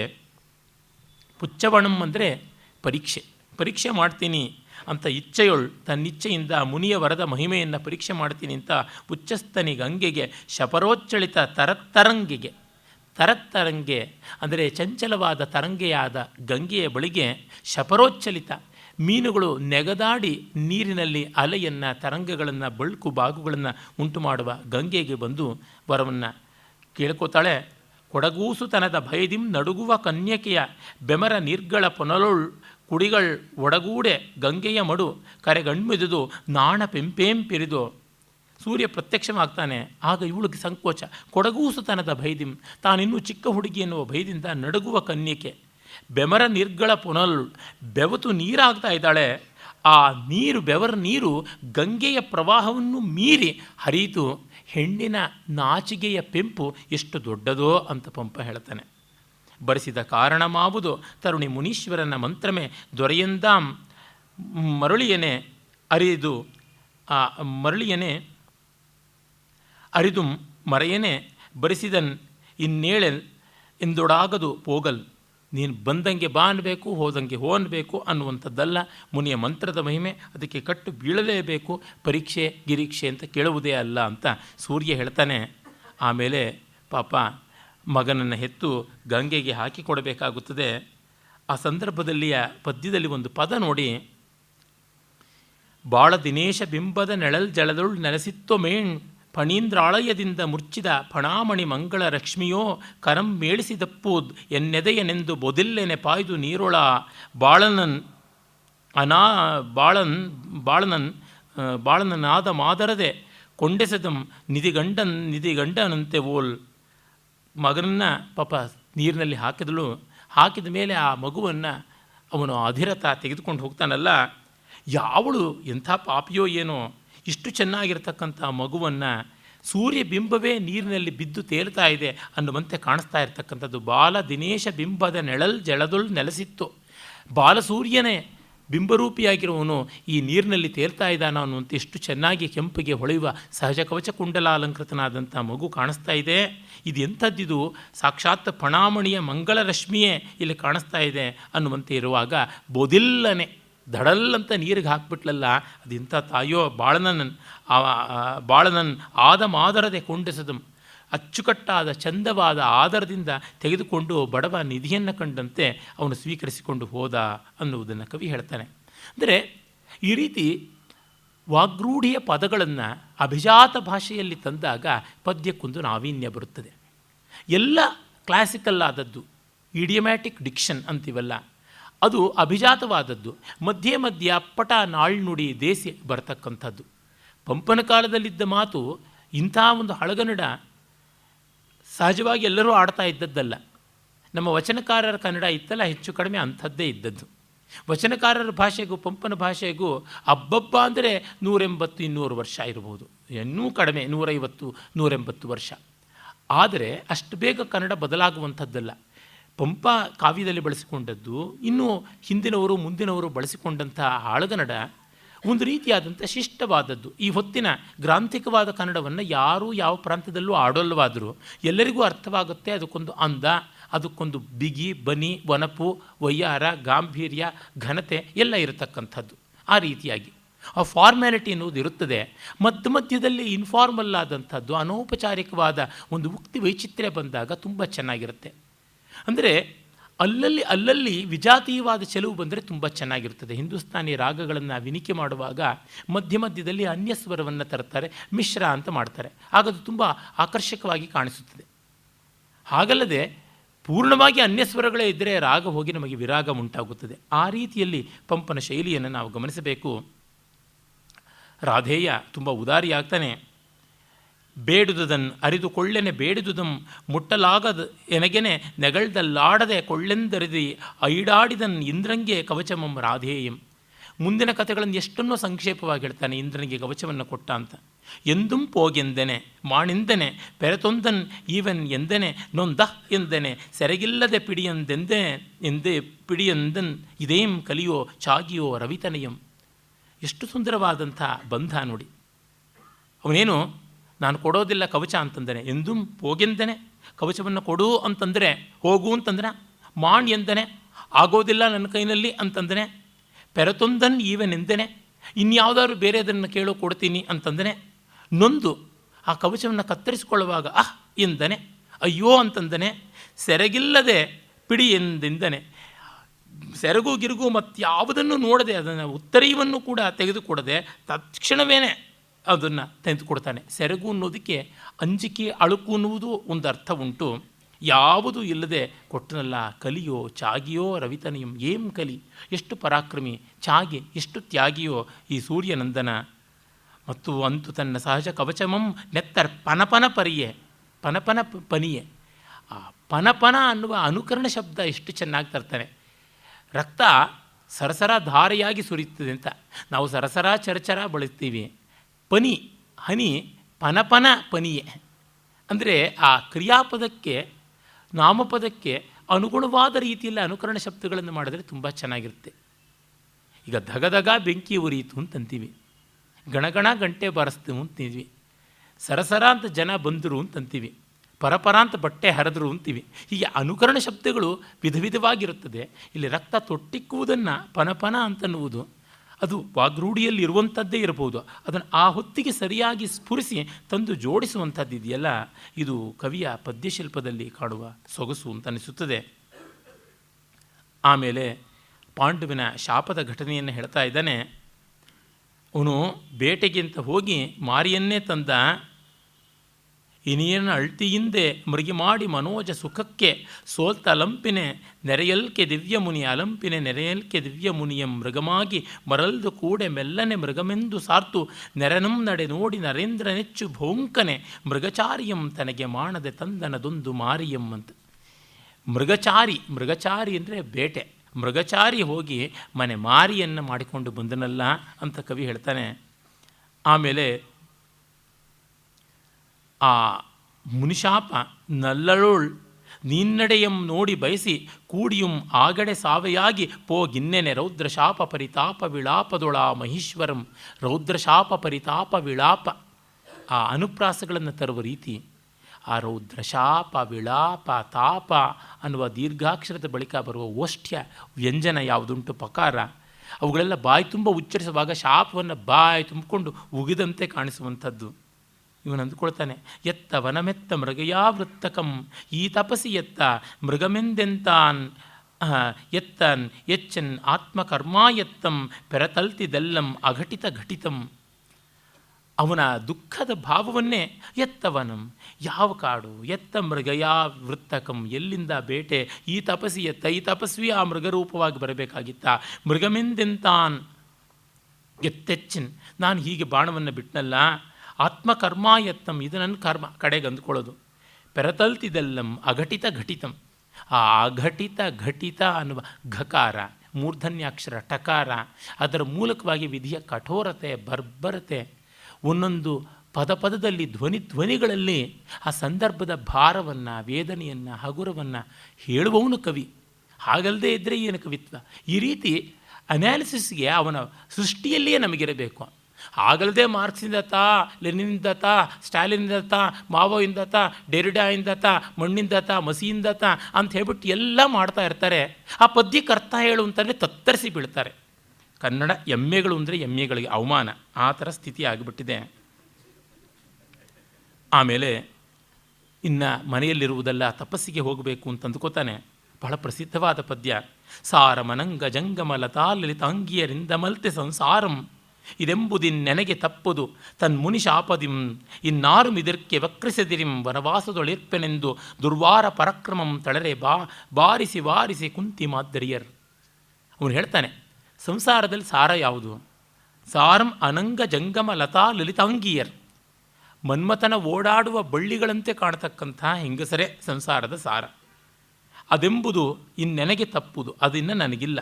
ಯಾಕೆ? ತನ್ಮುನಿ ಶಾಪದಿಂದ ಇನ್ನಾರು ಇದಕ್ಕೆ ವಕ್ರಿಸದಿರಿಂ, ಈ ನನ್ನ ನಿಶ್ಚಯ ನಿರ್ಣಯಕ್ಕೆ ಯಾರೂ ಅಡ್ಡ ಬರಬೇಡಿ. ವಕ್ರಿಸದಿರಿಂ ವನವಾಸದೊಳಿರ್ಪೆನೆಂದು ದುರ್ವಾರ ಪರಾಕ್ರಮಂ, ಮಹಾಪರಾಕ್ರಮಿ ಅದೇ ಅವನಿಗಾದಂಥ ಚ್ಯುತಿ. ತಳರೆ ಬಾರಿಸಿ ವಾರಿಸಿ ಮತ್ತೆ ಹೆಂಡತೀರೆಷ್ಟು ಬೇಡಿದ್ರು ಕೇಳದೆ ಕುಂತಿ ಮಾದ್ರಿಯರ್ ಏನೇನು ಅಂಗಲಾಚಿದ್ರು ಕೇಳದೆ ಕಾಡಿಗೆ ಹೊರಡ್ತೀನಿ ಅಂತಾನೆ.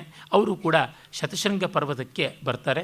ಅದನ್ನು ಕಚರಪ್ಲುತ ಅಂತ ಒಂದು ಹೊಸ ಛಂದಸ್ಸು, ತುಂಬ ವಿರಳ ಪ್ರಚುರವಾದಂಥ ಛಂದಸ್ಸಿನಲ್ಲಿ ಹೇಳ್ತಾನೆ. ಛಂದಸ್ಸು ಬಿಟ್ಟು ಇನ್ನೇನು ಸ್ವಾರಸ್ಯವಿಲ್ಲ ಇರಲಿ. ಮತ್ತು ಆ ಶತಶೃಂಗ ಪರ್ವತದಲ್ಲಿ ಅವನು ಇದ್ದು ಮಕ್ಕಳನ್ನು ಪಡೆಯುವಂಥದ್ದು, ಅದನ್ನೆಲ್ಲವನ್ನು ನೋಡುವಾಗ ಅಲ್ಲಿ ಬಾಣನ ವರ್ಣನೆಯ ಎಷ್ಟೋ ವಿವರಗಳನ್ನು ನಾವು ನೋಡ್ತೀವಿ. ಆ ಶತಶೃಂಗ ಪರ್ವತದ ಕಾಡಿನ ವಿವರಗಳು, ಸಾಮವೇದ ಧ್ವನಿಯೊಳ್ ಮೊರೆವ ತುಂಬಿಗಳು ಇಲ್ಲಿ ಆಶ್ರಮಗಳು, ಪೊಂಬಣ್ಣದ ಕೋಗಿಲೆಗಳು, ಆ ಮಾವಿನ ಮರದಲ್ಲಿ ಹೂಬಿಟ್ಟ ಜೊಂಪೆ ಆದಂತಹ ಎಲೆಗಳು, ಪುಷ್ಪಗುಚ್ಛಗಳು, ಮಂಜರಿಗಳು ಇರುವಂಥದ್ರ ನಡುವೆ ಗಿಣಿಗಳಿಗೂ ಮತ್ತು ಕೋಗಿಲೆಗಳಿಗೂ ಕೂಡ ಮೈ ಬಣ್ಣ ಬದಲಾಗಿ ಬಂಗಾರದ ಬಣ್ಣ ಬರ್ತಂತೆ. ಅಲ್ಲಿರತಕ್ಕಂಥ ಆಶ್ರಮಗಳಲ್ಲಿ ಕುರುಡು ತವಸೆಗಳ ಕೈಯಂ ಪಿಡಿದು ಉಯ್ವರ ಗುಹೆಗಳಂ ಪುಗಿಪ ಪರಮಡಿಪ ಚಪಳ ಕಪಿಗಳು ಪರಿಚಿತ ಶಾಖಾಮೃಗೈ ಆಕೃಷ್ಯಮಾಣ ಆನೀಯಮಾನ ನಿವೇಶ್ಯಮಾನ ಜರದಂಧ ತಾಪಸಂ ಅಂತ ಬಾಣಭಟ್ಟ ತನ್ನ ಕಾದಂಬರಿಯಲ್ಲಿ ಜಾಬಾಲಿ ಮಹರ್ಷಿ ಆಶ್ರಮದ ವರ್ಣನೆ ಮಾಡುವಾಗ ಹೇಳ್ತಾನೆ. ಅನಾಮತ್ತಾಗಿ ಪಂಪ ತಗೋತಾನೆ. ಪಂಪ ಈ ಥರ ಬೇಕಾದಷ್ಟು ತೊಗೊಂಡಿದ್ದಾನೆ. ಡಿ.ಎಲ್. ನರಸಿಂಹಾಚಾರ್ಯರು ಪಂಪ ಭಾರತ ದೀಪಿಕೆಯಲ್ಲಿ ಹೇಳ್ತಾರೆ, ಅವರು ಹೇಳದೇ ಇರತಕ್ಕಂಥದ್ದು ಅಷ್ಟೇ ಭಾಗ ಉಂಟು. ಎಷ್ಟು ನನ್ನ ವ್ಯಾಸಂಗಕ್ಕೆ ಕಂಡದ್ದನ್ನು ಅಲ್ಲಲ್ಲಿ ಹೇಳ್ತಾ ಇರ್ತೀನಿ ಅಂಥದ್ದು ಇದು ಒಂದು.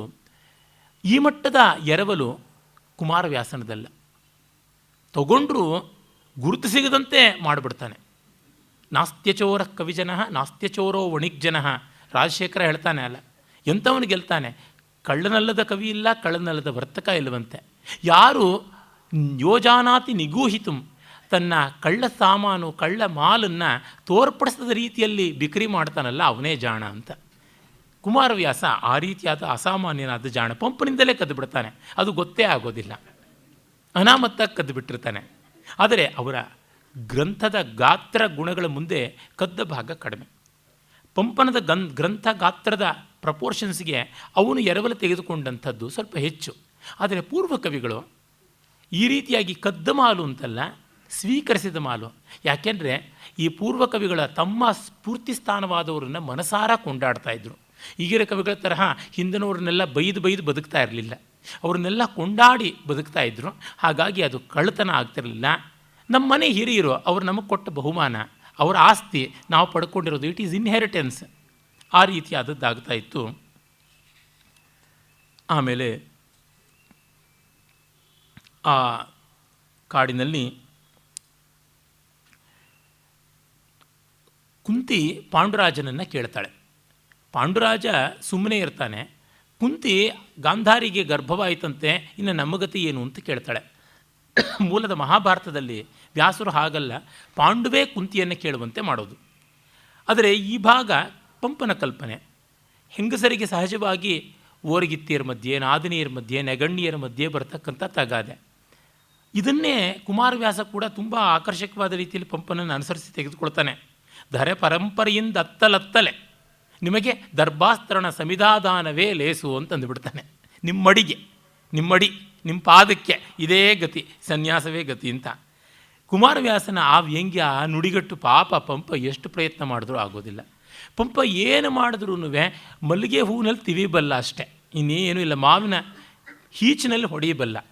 ಕುಮಾರವ್ಯಾಸ ತಿವಿದರೆ ಸಾಕ್ಷಾತ್ ಶಿವನ ಶೂಲದಿಂದ ತಿವಿದಂತೆ, ಹೊಡೆದರೆ ಕುಲಶೈಲಗಳಿಂದ ಬಡ್ದಂತೆ. ಆ ಮಟ್ಟದಲ್ಲಿ ಅವನ ಪ್ರತಿಭೆ ವ್ಯಕ್ತೀಕೃತವಾಗುತ್ತದೆ. ಇವಳು ಬಹಳ ನವುರಾಗಿ ಹೇಳ್ತಾಳೆ, ಪಸರಿಸಲು ಕರಂ ನೆರವ ಮಕ್ಕಳ ನೀಯದೆ ನೋಡೆ ನಾಡೆ ನೋಯಿಸಿದ ಉದಿಪ್ಪು ದಿಕ್ಷು ಪುಷ್ಪದ ಒಲೆನ್ನಯ ನಿಷ್ಫಲ ಪುಷ್ಪ ದರ್ಶನಂ ಅಂತ. ಈ ಭಾಗ ತುಂಬ ಚೆನ್ನಾಗಿದೆ. ಕಬ್ಬು ಹೂ ಬಿಟ್ಟಂತೆ ನನ್ನ ರಜೋದರ್ಶನ, ಕಬ್ಬಿನ ಹೂವು ಹಣ್ಣಾಗೋದಿಲ್ಲ, ನನ್ನ ರಜೋದರ್ಶನವು ಫಲವಾಗುವುದಿಲ್ಲ ಅಂತ ವಾಚ್ಯವಾದರೂ ತುಂಬ ಮಾರ್ಮಿಕವಾದಂಥ ರೀತಿಯಲ್ಲಿ ಹೇಳುವಂಥದ್ದನ್ನು ಕವಿ ಮಾಡಿದ್ದಾನೆ. ಆಮೇಲೆ ಆ ದುರ್ವಾಸನ ವರದಿಂದ ಆಗುವಂಥ ಸಂತಾನ. ಪಂಪ ಆ ಜೈನ ಅನ್ನುವಂಥದ್ದು ಗೊತ್ತಾಗುವಂತೆ ನೋಡಿ ಗರ್ಭದೊಳು ಅವತರಿಸಿ ಯಮಭಟ್ಟಾರಕನ್ ಅಂತ ಹೇಳ್ತಾನೆ. ಈ ಭಟ್ಟಾರಕಾದಿ ಶಬ್ದಗಳು ಸಂಸ್ಕೃತಾದಿ ಪರಂಪರೆಯಲ್ಲಿದ್ದರೂ ಜೈನರು ಹೆಚ್ಚಾಗಿ ಬಳಸ್ತಾರೆ. ಆ ರೀತಿಯಾದದ್ದನ್ನು ಅಲ್ಲಲ್ಲಿ ತೋರ್ಪಡಿಸ್ತಾನೆ.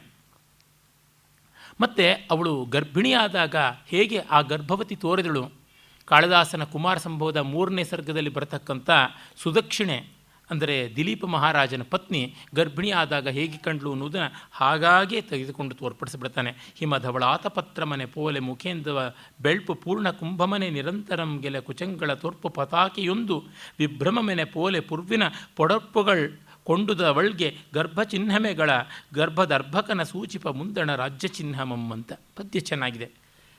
ಅವಳ ಮೈ ಬಿಳಿಚಿಕೊಳ್ಳುತ್ತದೆ, ಗರ್ಭಿಣಿಯರು ಅನಿಮಿಕ್ ಆಗ್ತಾರೆ. ಅದು ಹೇಗಾಯಿತು ಅಂದರೆ ಶ್ವೇತಛತ್ರದ ಹಾಗೆ ಕಾಣಿಸ್ತು. ಇನ್ನು ಸ್ತನ ತುಂಬಿಕೊಳ್ಳುತ್ತದೆ ತಾಯ್ತನದಿಂದ, ಅದು ಪೂರ್ಣ ಕುಂಭದಂತೆ ತೋರ್ಕೊಂಡಿತು.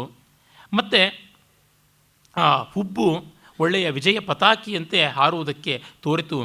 ಈ ರೀತಿಯಾಗಿ ಮುಂದೆ ಚಕ್ರೇಶ್ವರನನ್ನು ತಾನು ತಳೀತಾಳೆ ಅನ್ನುವುದನ್ನು ತೋರ್ಪಡಿಸುವಂತೆ ಶ್ವೇತಛತ್ರ, ಪೂರ್ಣಕುಂಭ, ವಿಜಯ ಪತಾಕೆ ಈ ರೀತಿಯಾಗಿ ಅವಳ ದೇಹವೇ ಅಣಿಯಾಯಿತು ಅಂತ ಕವಿ ಹೇಳ್ತಾನೆ. ಆಮೇಲೆ ತಿವಳಿಗಳಂ ವಿರೋಧಿ ನೃಪರುತ್ಸವಮಂ ಕಿಡುವಂದು ವಾನನೇಂದುವ ಕಡುವೆಳ್ಪು ಕೂಸಿನ ನೆಗಳ್ತೆಯ ಬೆಳ್ಪು ಒಲಾಯ್ತು ಮುನ್ನೆ ಬಳ್ಕುವ ನಡು ತೋರ್ಪ ಮೆಯ್ಯನ್ ಒಳಕೊಂಡುದು ಪೊಂಗೊಡನಂ ತಮಾಳ ಪಲ್ಲವದೊಳೆ ಮುಚ್ಚಿದಂತದೊಳೆ ಚೂಚುಕ ಮಂತುದು ಕರ್ಪನಾಕೆಯ ಅಂತ ಅವಳ ತೆಳ್ಳಗಿರುವ ಹೊಟ್ಟೆ ಅಲ್ಲಿದ್ದ 3 ಮಡಿಕೆಗಳು ಮುಚ್ಚಿಕೊಂಡು ಗರ್ಭ ಎದ್ದು ಬಂತು. ಹೇಗಾಯಿತು ಅಂತಂದರೆ ಮಹಾರಾಜರುಗಳಿಗೆ ಸಂತೋಷ ನಾಶವಾಗುವ ಹಾಗೆ ಅವಳಿಗೆ ತ್ರಿವಳಿ ನಾಶವಾಯಿತು ಅಂತ, ವೈರಿ ರಾಜರಿಗೆ ಸಂತೋಷ ನಾಶವಾಗುವ ಹಾಗೆ ಅಂತ ಪ್ರಾಬಂಧಿಕವಾದ ಒಂದು ಆರ್ನೇಟ್ ಪೊಯಿಟ್ರಿ ಅಂತಾರಲ್ಲ ಆ ರೀತಿಯಲ್ಲೆಲ್ಲ ವರ್ಣಿಸ್ತಾನೆ. ಇದು ಮುಂದಿನ ಕವಿಗಳ ಜಾಡಾಯಿತು ಅನ್ನೋದು ನಮಗೆ ಗೊತ್ತಾಗುತ್ತದೆ. ಆಮೇಲೆ ಗಾಂಧಾರಿ ಕುಂತಿಗೆ ಮಗುವಾಯಿತು ಅಂತ ಗೊತ್ತಾದಾಗ ಗರ್ಭಪಾತ ಮಾಡಿಕೊಳ್ತಾಳಲ್ಲ. ಪೊಸೆದೊಡೆ ಪಾಲ್ಗಡಲಂ ಮೂಳ್ ದಸುರರ್ ಪೊಸೆದಲ್ಲಿ ಕಾಳ ಕೂಟಾಂಕುರಮಂ ದಳದ ದಸದಳಂ ಒಗೆವಂತೊಗೆದುವು ಬಸಿರಿಂ ನೂರೊಂದು ಪಿಂಡ ಮರುಣಾಕೀರ್ಣಂ ಅಂತ. ಅಸುರರು ಸಮುದ್ರ ಮಥನ ಮಾಡುವಾಗ ಕಾಲಕೂಟ ಹೇಗೆ ಉಕ್ಕಿ ಬಂತೋ ಆ ರೀತಿಯಲ್ಲಿ ಇವಳ ಗರ್ಭಾಂಕುರ ಭೂಮಿಗೆ ಜಾರಿ ಬಿತ್ತು ಅಂತ ಹೇಳುವ ಮೂಲಕವಾಗಿ ಕುರುವಂಶ ಕಾಲಾಂತಕರಾಗಿ ಕುರುವಂಶ ಕಾಲಕೂಟರಾಗಿರ್ತಕ್ಕಂಥ ಧೃತರಾಷ್ಟ್ರನ ಸಂತತಿಯ ಧ್ವನಿಯನ್ನು ಕವಿ ಮಾಡ್ತಾ ಇದ್ದಾನೆ. ಆಮೇಲೆ ಮಿಕ್ಕೆಲ್ಲರ ಜನ್ಮವನ್ನು ತಾನೇ ತಾನಾಗಿ ವರ್ಣಿಸ್ತಾನೆ. ಆಮೇಲೆ ಕವಿ ಅರ್ಜುನನ ಜನ್ಮವನ್ನು ಬಹಳ ವಿಸ್ತರಿಸಿ ಹೇಳ್ತಾನೆ. ಆ ಸಂದರ್ಭದಲ್ಲಿ ಅರ್ಜುನನ ಸಮೀಕರಣ ಮಾಡಿಕೊಂಡ ಅರಿಕೇಸರಿಯ ಬಿರುದುಗಳನ್ನೆಲ್ಲವನ್ನೂ ಹೇಳ್ತಾನೆ. ಅದು ಮಾತ್ರವಲ್ಲ, ಅರ್ಜುನ ಹುಟ್ಟುವಾಗ ದೊರೆಗೊಳೆ ಗ್ರಹಗಳೆಲ್ಲಂ ತಮ್ಮ ತಮ್ಮ ಉಚ್ಚಸ್ಥಾನದೊಳೆದ್ದು ಷಡ್ವರ್ಗ ಸಿದ್ಧಿಯನ್ನು ಉಂಟು ಮಾಡೆ ಶುಭಲಗ್ನದೊಳ್ ಅಂತ ಹೇಳ್ಬಿಟ್ಟಂತಾನೆ.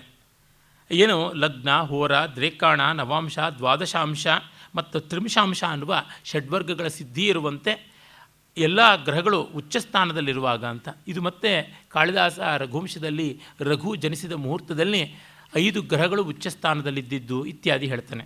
ವಾಲ್ಮೀಕಿ ರಾಮಾಯಣದ ಪ್ರಕ್ಷಿಪ್ತ ಅಂತ ಹೇಳ್ತಾರೆ. ಆಮೇಲೆ ಬಂದ ಬಾಲಕಾಂಡದ ಕೆಲವು ಭಾಗಗಳಲ್ಲಿ ಕೂಡ ಅದೇ ರೀತಿ ಬರುತ್ತದೆ. ಮುಂದೆ ಭೋಜಾದಿಗಳು ಕೂಡ ಉಚ್ಚಸ್ಥೆ ಗ್ರಹಪಂಚಕೆ ಸ್ವರ್ಗರು ಸೇಂದವು ನವಮ್ಯಾಂ ತಿಥವು ಲಗ್ನೆ ಕರ್ಕಟಕೆ ಅಂತ ಒಂದು ಸ್ಟ್ಯಾಂಡರ್ಡ್ ಆಗಿರೋದು. ಮಹಾನಾಯಕರೆಲ್ಲ 5 ಗ್ರಹಗಳು ಉಚ್ಚಸ್ಥಾನದಲ್ಲಿರಬೇಕು.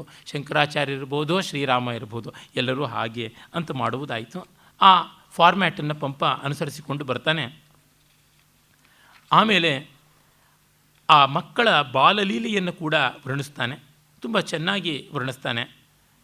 ತೊಡರದಮರ್ಧ ಬಾಳವಣ್ಣದ ತುಡಿಗೆ ಪಳಂಚಲೆವ ಪಂಚಜಡೆ ನೊಸಳು ಒಡಂಬಡುವ ಅರಳೆಲೆ ಇರವಂ ಚೆಲ್ವಿಡಿದಿರ್ತುದು ಬಾಲ ಕೇಳಿ ಧರ್ಮಾತ್ಮಜನ ಅಂತ ಹೇಳಿ ಧರ್ಮರಾಜ ಅವನು ಎಷ್ಟು ಸೊಗಸಾಗಿ 5 ಜಡೆ ಹಾಕಿದ್ರು ತಲೆಗೆ ಅಂತ ಗೊತ್ತಾಗುತ್ತದೆ. ಮೈ ಮೇಲೆ ಚೆನ್ನಾಗಿ ಕುತ್ತಿಗೆಯವರೆಗೂ ಬಳಸಿರ್ತಕ್ಕಂಥ ನೀಲಿ ಉಡುಪು ಸೊಗಸಾಗಿತ್ತು. ಅರಳೆಲೆ, ಮಾಗಾಯಿ ಇತ್ಯಾದಿ ದಾಸರ ಪದಗಳಲ್ಲಿ ಬರ್ತಲ್ಲ, ಆ ಅಲಂಕಾರಗಳನ್ನೆಲ್ಲ ಮಾಡಿಕೊಂಡು ಅವನು ನಡೀತಾಡ್ತಾ ಇದ್ದ. ಇನ್ನು ಭೀಮನು ನಡೆವ ತಳರ್ದ ನಡೆಯುಳ್ ಪುಡಿ ಪುಡಿಯಾದವು ಶಿಲೆಗಳು ಒಡೆದು ಕರಿಗಳು ಭೀಮಂ ಪಿಡಿದಿರ್ದುಡೆ ಬಾಯ್ಬಿಟ್ಟೆ ಎಡಗಾದುವು ಬಾಯ್ಬಿಟ್ಟಲ್ ಬಡವಾದುವು ಮುದ್ದುಗಂತು ಸೊಗೈಸಬೇಡ. ಇನ್ನು ಭೀಮ ತಪ್ಪು ಹೆಜ್ಜೆಗಳಿಂದ ಮುದ್ದಾಗಿ ನಡೀತಾ ಇರುವಾಗಲೇ ಕಲ್ಲುಗಳು ಪುಡಿಯಾದವಂತೆ. ಆನೆಗಳನ್ನು ಅವನು ಹತ್ತೋದಕ್ಕೆ ನೋಡ್ತಾ ಇದ್ದ. ಅವುಗಳು ಬಾಯ್ಬಿಟ್ಟು ಕೂಗಿಕೊಂಡು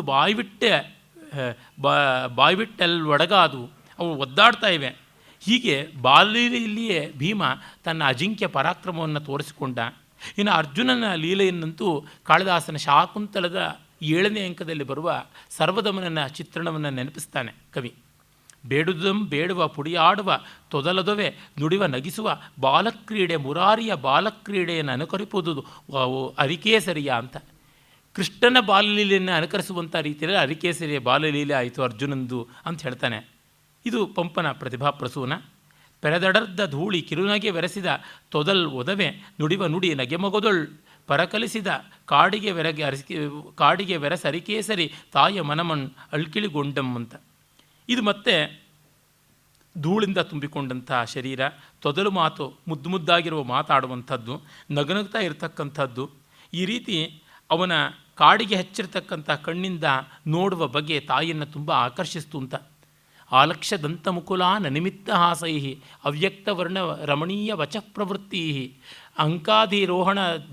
ಅಂಕಾದಿರೋಹಣ ಪರಾನ್ ಸ್ತನಯಾನ್ ವಹಂತಹ ಧನ್ಯಾಸ್ತದಂಗ ರಜಸ ಮಲಿನೀಭವಂತಿ ಎನ್ನುವ ಕಾಳಿದಾಸನ ಶಾಕುಂತಲದ ಮರುದನಿಯಾಗಿ ಅಲ್ಲಿದ್ದ ಅವ್ಯಕ್ತವರ್ಣ ರಮಣೀಯ ವಚಃ ಪ್ರವೃತ್ತಿ ಎನ್ನುವ ತುಂಬ ಸುಂದರವಾದ ತೊದಲ್ನುಡಿಗೆ ಇರುವ ಬಹಳ ಮಾರ್ಮಿಕವಾದ ವಿಶೇಷಣವನ್ನು ಕವಿ ಬಿಟ್ಬಿಟ್ಟಿದ್ದಾನೆ. ಅದು ಯಾವ ಅಕ್ಷರ ಅಂತ ಗೊತ್ತಾಗೋಲ್ಲ, ಕೇಳೋಕ್ಕೆ ತುಂಬ ಚೆನ್ನಾಗಿದೆ. ಮಕ್ಕಳ ತೊದಲ್ ಮಾತು ಹಾಗೆ ಅಕ್ಷರ ನಿರ್ಣಯಕ್ಕೆ ಅಸಾಧಾರಣವಾದ ಮತ್ತು ದುರ್ನಿವಾರ್ಯವಾದ ರೀತಿಯ ಒಂದು ಅಜ್ಞಾನ. ಅದನ್ನು ಹೇಗೆ ಅಂತ ನಿಶ್ಚಯ ಮಾಡೋಕ್ಕಾಗೋಲ್ಲ, ಆದರೆ ಅದು ಬಹಳ ಚೆನ್ನಾಗಿದೆ. ಅವ್ಯಕ್ತವರ್ಣ ರಮಣೀಯ ವಚ ಪ್ರವೃತ್ತಿ. ಮತ್ತು ದಂತಮುಕುಲಾನ್ ಅನಿಮಿತ್ತ ಹಾಸಹಿ, ಕಾರಣವಿಲ್ಲದೆ ನಗತಕ್ಕಂಥದ್ದು. ಇವನು ಕಿರುನಗೆ ಅಂದ, ಕಾರಣವಿಲ್ಲದ ಕಿರುನಗೆ ಮಕ್ಕಳದು, ಅದು ಬಹಳ ವಿಶೇಷ. ಅವ್ಯಾಜವಾಗಿ ನಗುತ್ತವೆ ಅಂತ. This is the difference between Pampa and Kalidasa. ಈ ಸೂಕ್ಷ್ಮವೇ, ಈ ಸೂಕ್ಷ್ಮಾತಿ ಸೂಕ್ಷ್ಮತೆಯಲ್ಲಿಯೇ ಕಾಳಿದಾಸ ಮೇಲೆ ಮೇಲೆ ನಿಲ್ತಕ್ಕಂಥದ್ದು. ಆದರೆ ಅವನು ದೊಡ್ಡ ಕವಿ, ಅವನಿಂದ ನಾನು ಪಡ್ಕೊಂಡ್ರೆ ಒಳ್ಳೆಯದು ಅಂತಿರುವ ವಿವೇಕ ಪಂಪನಿಗುಂಟಲ್ಲ, ಅದು ದೊಡ್ಡದು. ಈಗಿನವರಿಗೆ ಎಷ್ಟೋ ಜನಕ್ಕೆ ಅಂಥದ್ದಿರೋದಿಲ್ಲ. ಒಗೆತರ್ಪ ಪಲ್ಗಳಾನಗೆ ಮೊಗದ ಸರಸ್ವತಿಯನ್ ಆಗಳರ್ಚಿಸಿದ ಪೊಗಳ್ದಗಲದ ಚೆಲ್ವಿನ ಮೊಲ್ಲೆಯ ಮುಗುಳಗ್ಗಳಿಸಿರೆ ಗುಣಾರ್ಣವಂ ಸೊಗೈಸಿದಂ. ಅವನ ಎಳೆ ಸುಲಿವಲ್ಲು ಅಂತಾರಲ್ಲ, ಚಿಕ್ಕ ಚಿಕ್ಕ ಹಲ್ಲುಗಳು, ಅದರಿಂದ ಉಂಟಾಗುವ ನಗೆ ಹೇಗಿತ್ತು ಅಂತಂದರೆ ಸರಸ್ವತಿಯನ್ನು ಅರ್ಚಿಸಿದ ಪ್ರಭಾವ ಇದು. ಸರಸ್ವತಿ ಅರ್ಚನೆಗಿರ್ತಕ್ಕಂಥ ಕುಂದ ಪ್ರಸೂನಗಳು, ಅಂದರೆ ಮಲ್ಲಿಗೆಯ ಮೊಗ್ಗುಗಳೋ ಎಂಬಂತೆ ಅವನ ಹಲ್ಲುಗಳು ಕಾಣಿಸಿದವು ಅಂತೆಲ್ಲ ಕವಿ ವರ್ಣಿಸ್ತಾನೆ. ಹೀಗೆ ಮಕ್ಕಳು ಬೆಳೀತಾರೆ. ಬೆಳೆದ ಮೇಲೆ ಪಾಂಡುವಿನ ಮರಣದ ಸಂದರ್ಭವನ್ನು ತುಂಬ ಹೃದಯಸ್ಪರ್ಶಿಯಾಗಿ ವರ್ಣಿಸ್ತಾನೆ. ಇದನ್ನು ಇನ್ನೂ ಮತ್ತು ಉತ್ತಮಕರಿಸಿರ್ತಕ್ಕಂಥವನು ಕುಮಾರವ್ಯಾಸ. ಪ್ರಾಯಶಃ ಪಂಪ ಯಾವ್ಯಾವ ಭಾಗಗಳನ್ನು ಉತ್ತಮವಾಗಿ ರಚಿಸಿದ್ದಾನೋ ಅದನ್ನೆಲ್ಲ ಇನ್ನಷ್ಟು ಉತ್ತಮವಾಗಿ ರಚಿಸುವಂಥ ಪ್ರಯತ್ನವನ್ನು ಕುಮಾರವ್ಯಾಸ ಮಾಡಿದ್ದಾನೆ. ಪಂಪ ಅಧಮಾತಿ ಅಧಮವಾಗಿ ಚಿತ್ರಿಸಿದ ಭಾಗಗಳನ್ನು ಉತ್ತಮಾತಿ ಉತ್ತಮವಾಗಿ ಚಿತ್ರಿಸಿದ್ದಾನೆ. ಕೆಲವು ಕಡೆ ಮಾತ್ರ ಪಂಪ ತುಂಬ ಚೆನ್ನಾಗಿ ಚಿತ್ರಿಸಿದ ಭಾಗಗಳನ್ನು ಕುಮಾರವ್ಯಾಸ ಕೆಡಿಸಿದ್ದಾನೆ. ಆದರೆ ಒಟ್ಟಂದದಲ್ಲಿ ಊರ್ಜಿತಗೊಳಿಸಿದ ಭಾಗಗಳೇ ಕುಮಾರವ್ಯಾಸಂದು ಹೆಚ್ಚು ಅನ್ನುವುದನ್ನು ಮರೆಯುವುದಕ್ಕಾಗುವುದಿಲ್ಲ. ಆ ಒಂದು ವಸಂತ ಬರುತ್ತದೆ. ಬೆರೆಯೇ ಬೀಳ್ತುವೆಂ ಮಿದುದೊಡಲ್ಲದಡಂ ಮುಳಿಸಾರದೆಂದು ಪಲ್ಮೊರದಪನಿಲ್ಲಿ ಮನ್ಮಥನಿದಂ ಪುಗಲಿಂಗಡಿಮೆಂದು ಬೇಟಕಾರ ಇರದೂರಿ ಸಾರಿ ಜಡಿವಂತೆಸಗುಂ ಸಹಕಾರ ಕೋಮಳಾಂಕುರ ಪರಿತುಷ್ಟ ಪುಷ್ಟ ಪರಪುಷ್ಟಗಳಧ್ವನಿ ನಂದನಂಗಳುಳ್. ಆ ಒಂದು ವಸಂತದಲ್ಲಿ ಮಾವಿನ ಮರದಲ್ಲಿರುವ ಕೋಗಿಲಗಳ ಧ್ವನಿ ಹೇಗೆ ಕೇಳಿಸ್ತಾ ಇತ್ತು ಅಂತಂದರೆ, ನಾನು ವಿರಹಗಳ ಶತ್ರುವಾಗಿದ್ದೇನೆ, ಅವರನ್ನು ತುಳಿದಲ್ಲದೆ ಮಿದದೊಡಲ್ಲದ ಅಣಂ, ಅವ್ರನ್ನ ಮೆಟ್ಟದೆ ಮುಳಿಸಾರದು, ನನ್ನ ಕೋಪಕ್ಕೆ ಉಪಶಾಂತಿ ಇಲ್ಲ ಅಂತ ಪಲ್ಮೊರೆದು ಹಲ್ಲು ಕಡಿದು ಹೇಳ್ತಾ ಇದ್ದಾನೆ ಮನ್ಮಥ. ಈ ಒಂದು ವನಕ್ಕೆ, ಈ ಉದ್ಯಾನಕ್ಕೆ, ಈ ವಸಂತ ವೈಭವಕ್ಕೆ ಪುಗಲಿಂಗಡಿಂ ಬರಬೇಡಿ ಅಂತ ಹೇಳಿ ಬೇಟೆಕಾರರೇ, ಪ್ರಣಯಿಗಳೇ ನೀವು ಮಾತ್ರ ಬರಬೇಡಿ, ವಿರಹಿಗಳು ಬರಬೇಡಿ ಅಂತ ಎಚ್ಚರಿಕೆಯನ್ನು ಕೊಡುವಂಥ ರೀತಿಯಲ್ಲಿ ಕೋಗಿಲೆ ಮಾಮರದ ಮೇಲೆ ಕೂತು ಎಚ್ಚರ ಕೊಡ್ತಾ ಇದೆ ಅಂತ. ಹೇಗೆ ಸಾರಿ ಜಡಿವಂತೆಸೆಗುಂ ಸಹಕಾರ ಕೋಮಳಾಂಕುರ ಪರಿತುಷ್ಟ ಪುಷ್ಟ ಪರಪುಷ್ಟಗಳ ಧ್ವನಿ ನಂದನಂಗಳು. ಸಹಕಾರ ಮಾವಿನ ಮರದ ಚಿಗುರು ಅಂಕುರ, ಅದನ್ನು ಚಪ್ಪರಿಸಿ ತಿಂದು ಪರಿತುಷ್ಟ ಪುಷ್ಟ ತಿಂದು ಕೊಬ್ಬಿರ್ತಕ್ಕಂಥ ಪರಪುಟ್ಟ ಅಂತೀವಲ್ಲ, ಅದು ನಮಗೆ ಗೊತ್ತಿರುವಂತೆ ಪರಭೃತ ಕೋಗಿಲೆ, ಅದರ ಗಳಧ್ವನಿ ಆಗ ಕೇಳಿಸ್ತಾ ಇತ್ತು.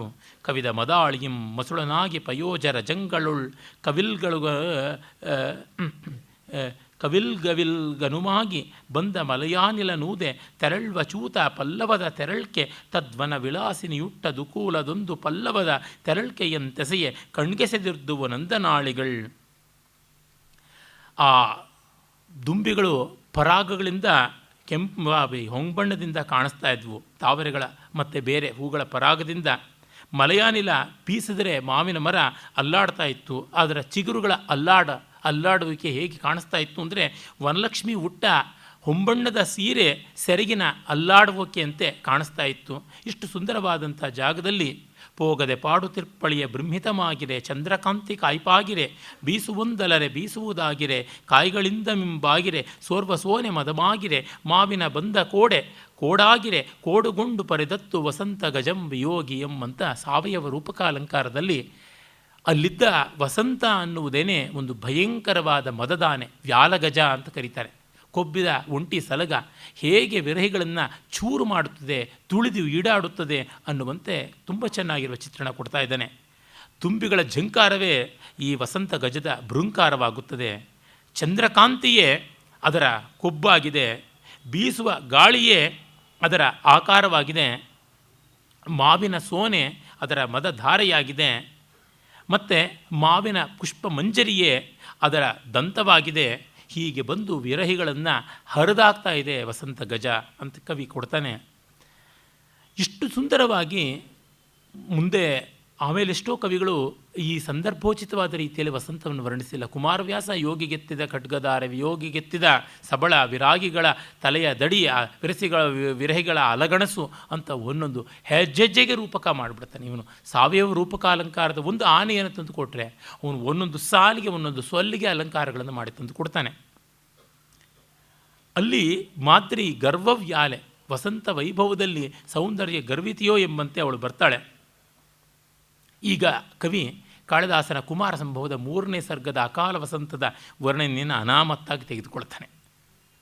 ವನಕುಸುಮಂಗಳಂ ಬಗೆಗೆ ಒಂದು ನಳ್ತಿಯೊಳು ಆಳ್ದುದು ಕೊಯ್ದು ಮೆಲ್ಲನೆ ವಕುಳಾಳವಾಳ ತಳದೊಳು ಸುರಿದಂಬುಜ ಸೂತ್ರದಿಂದೆ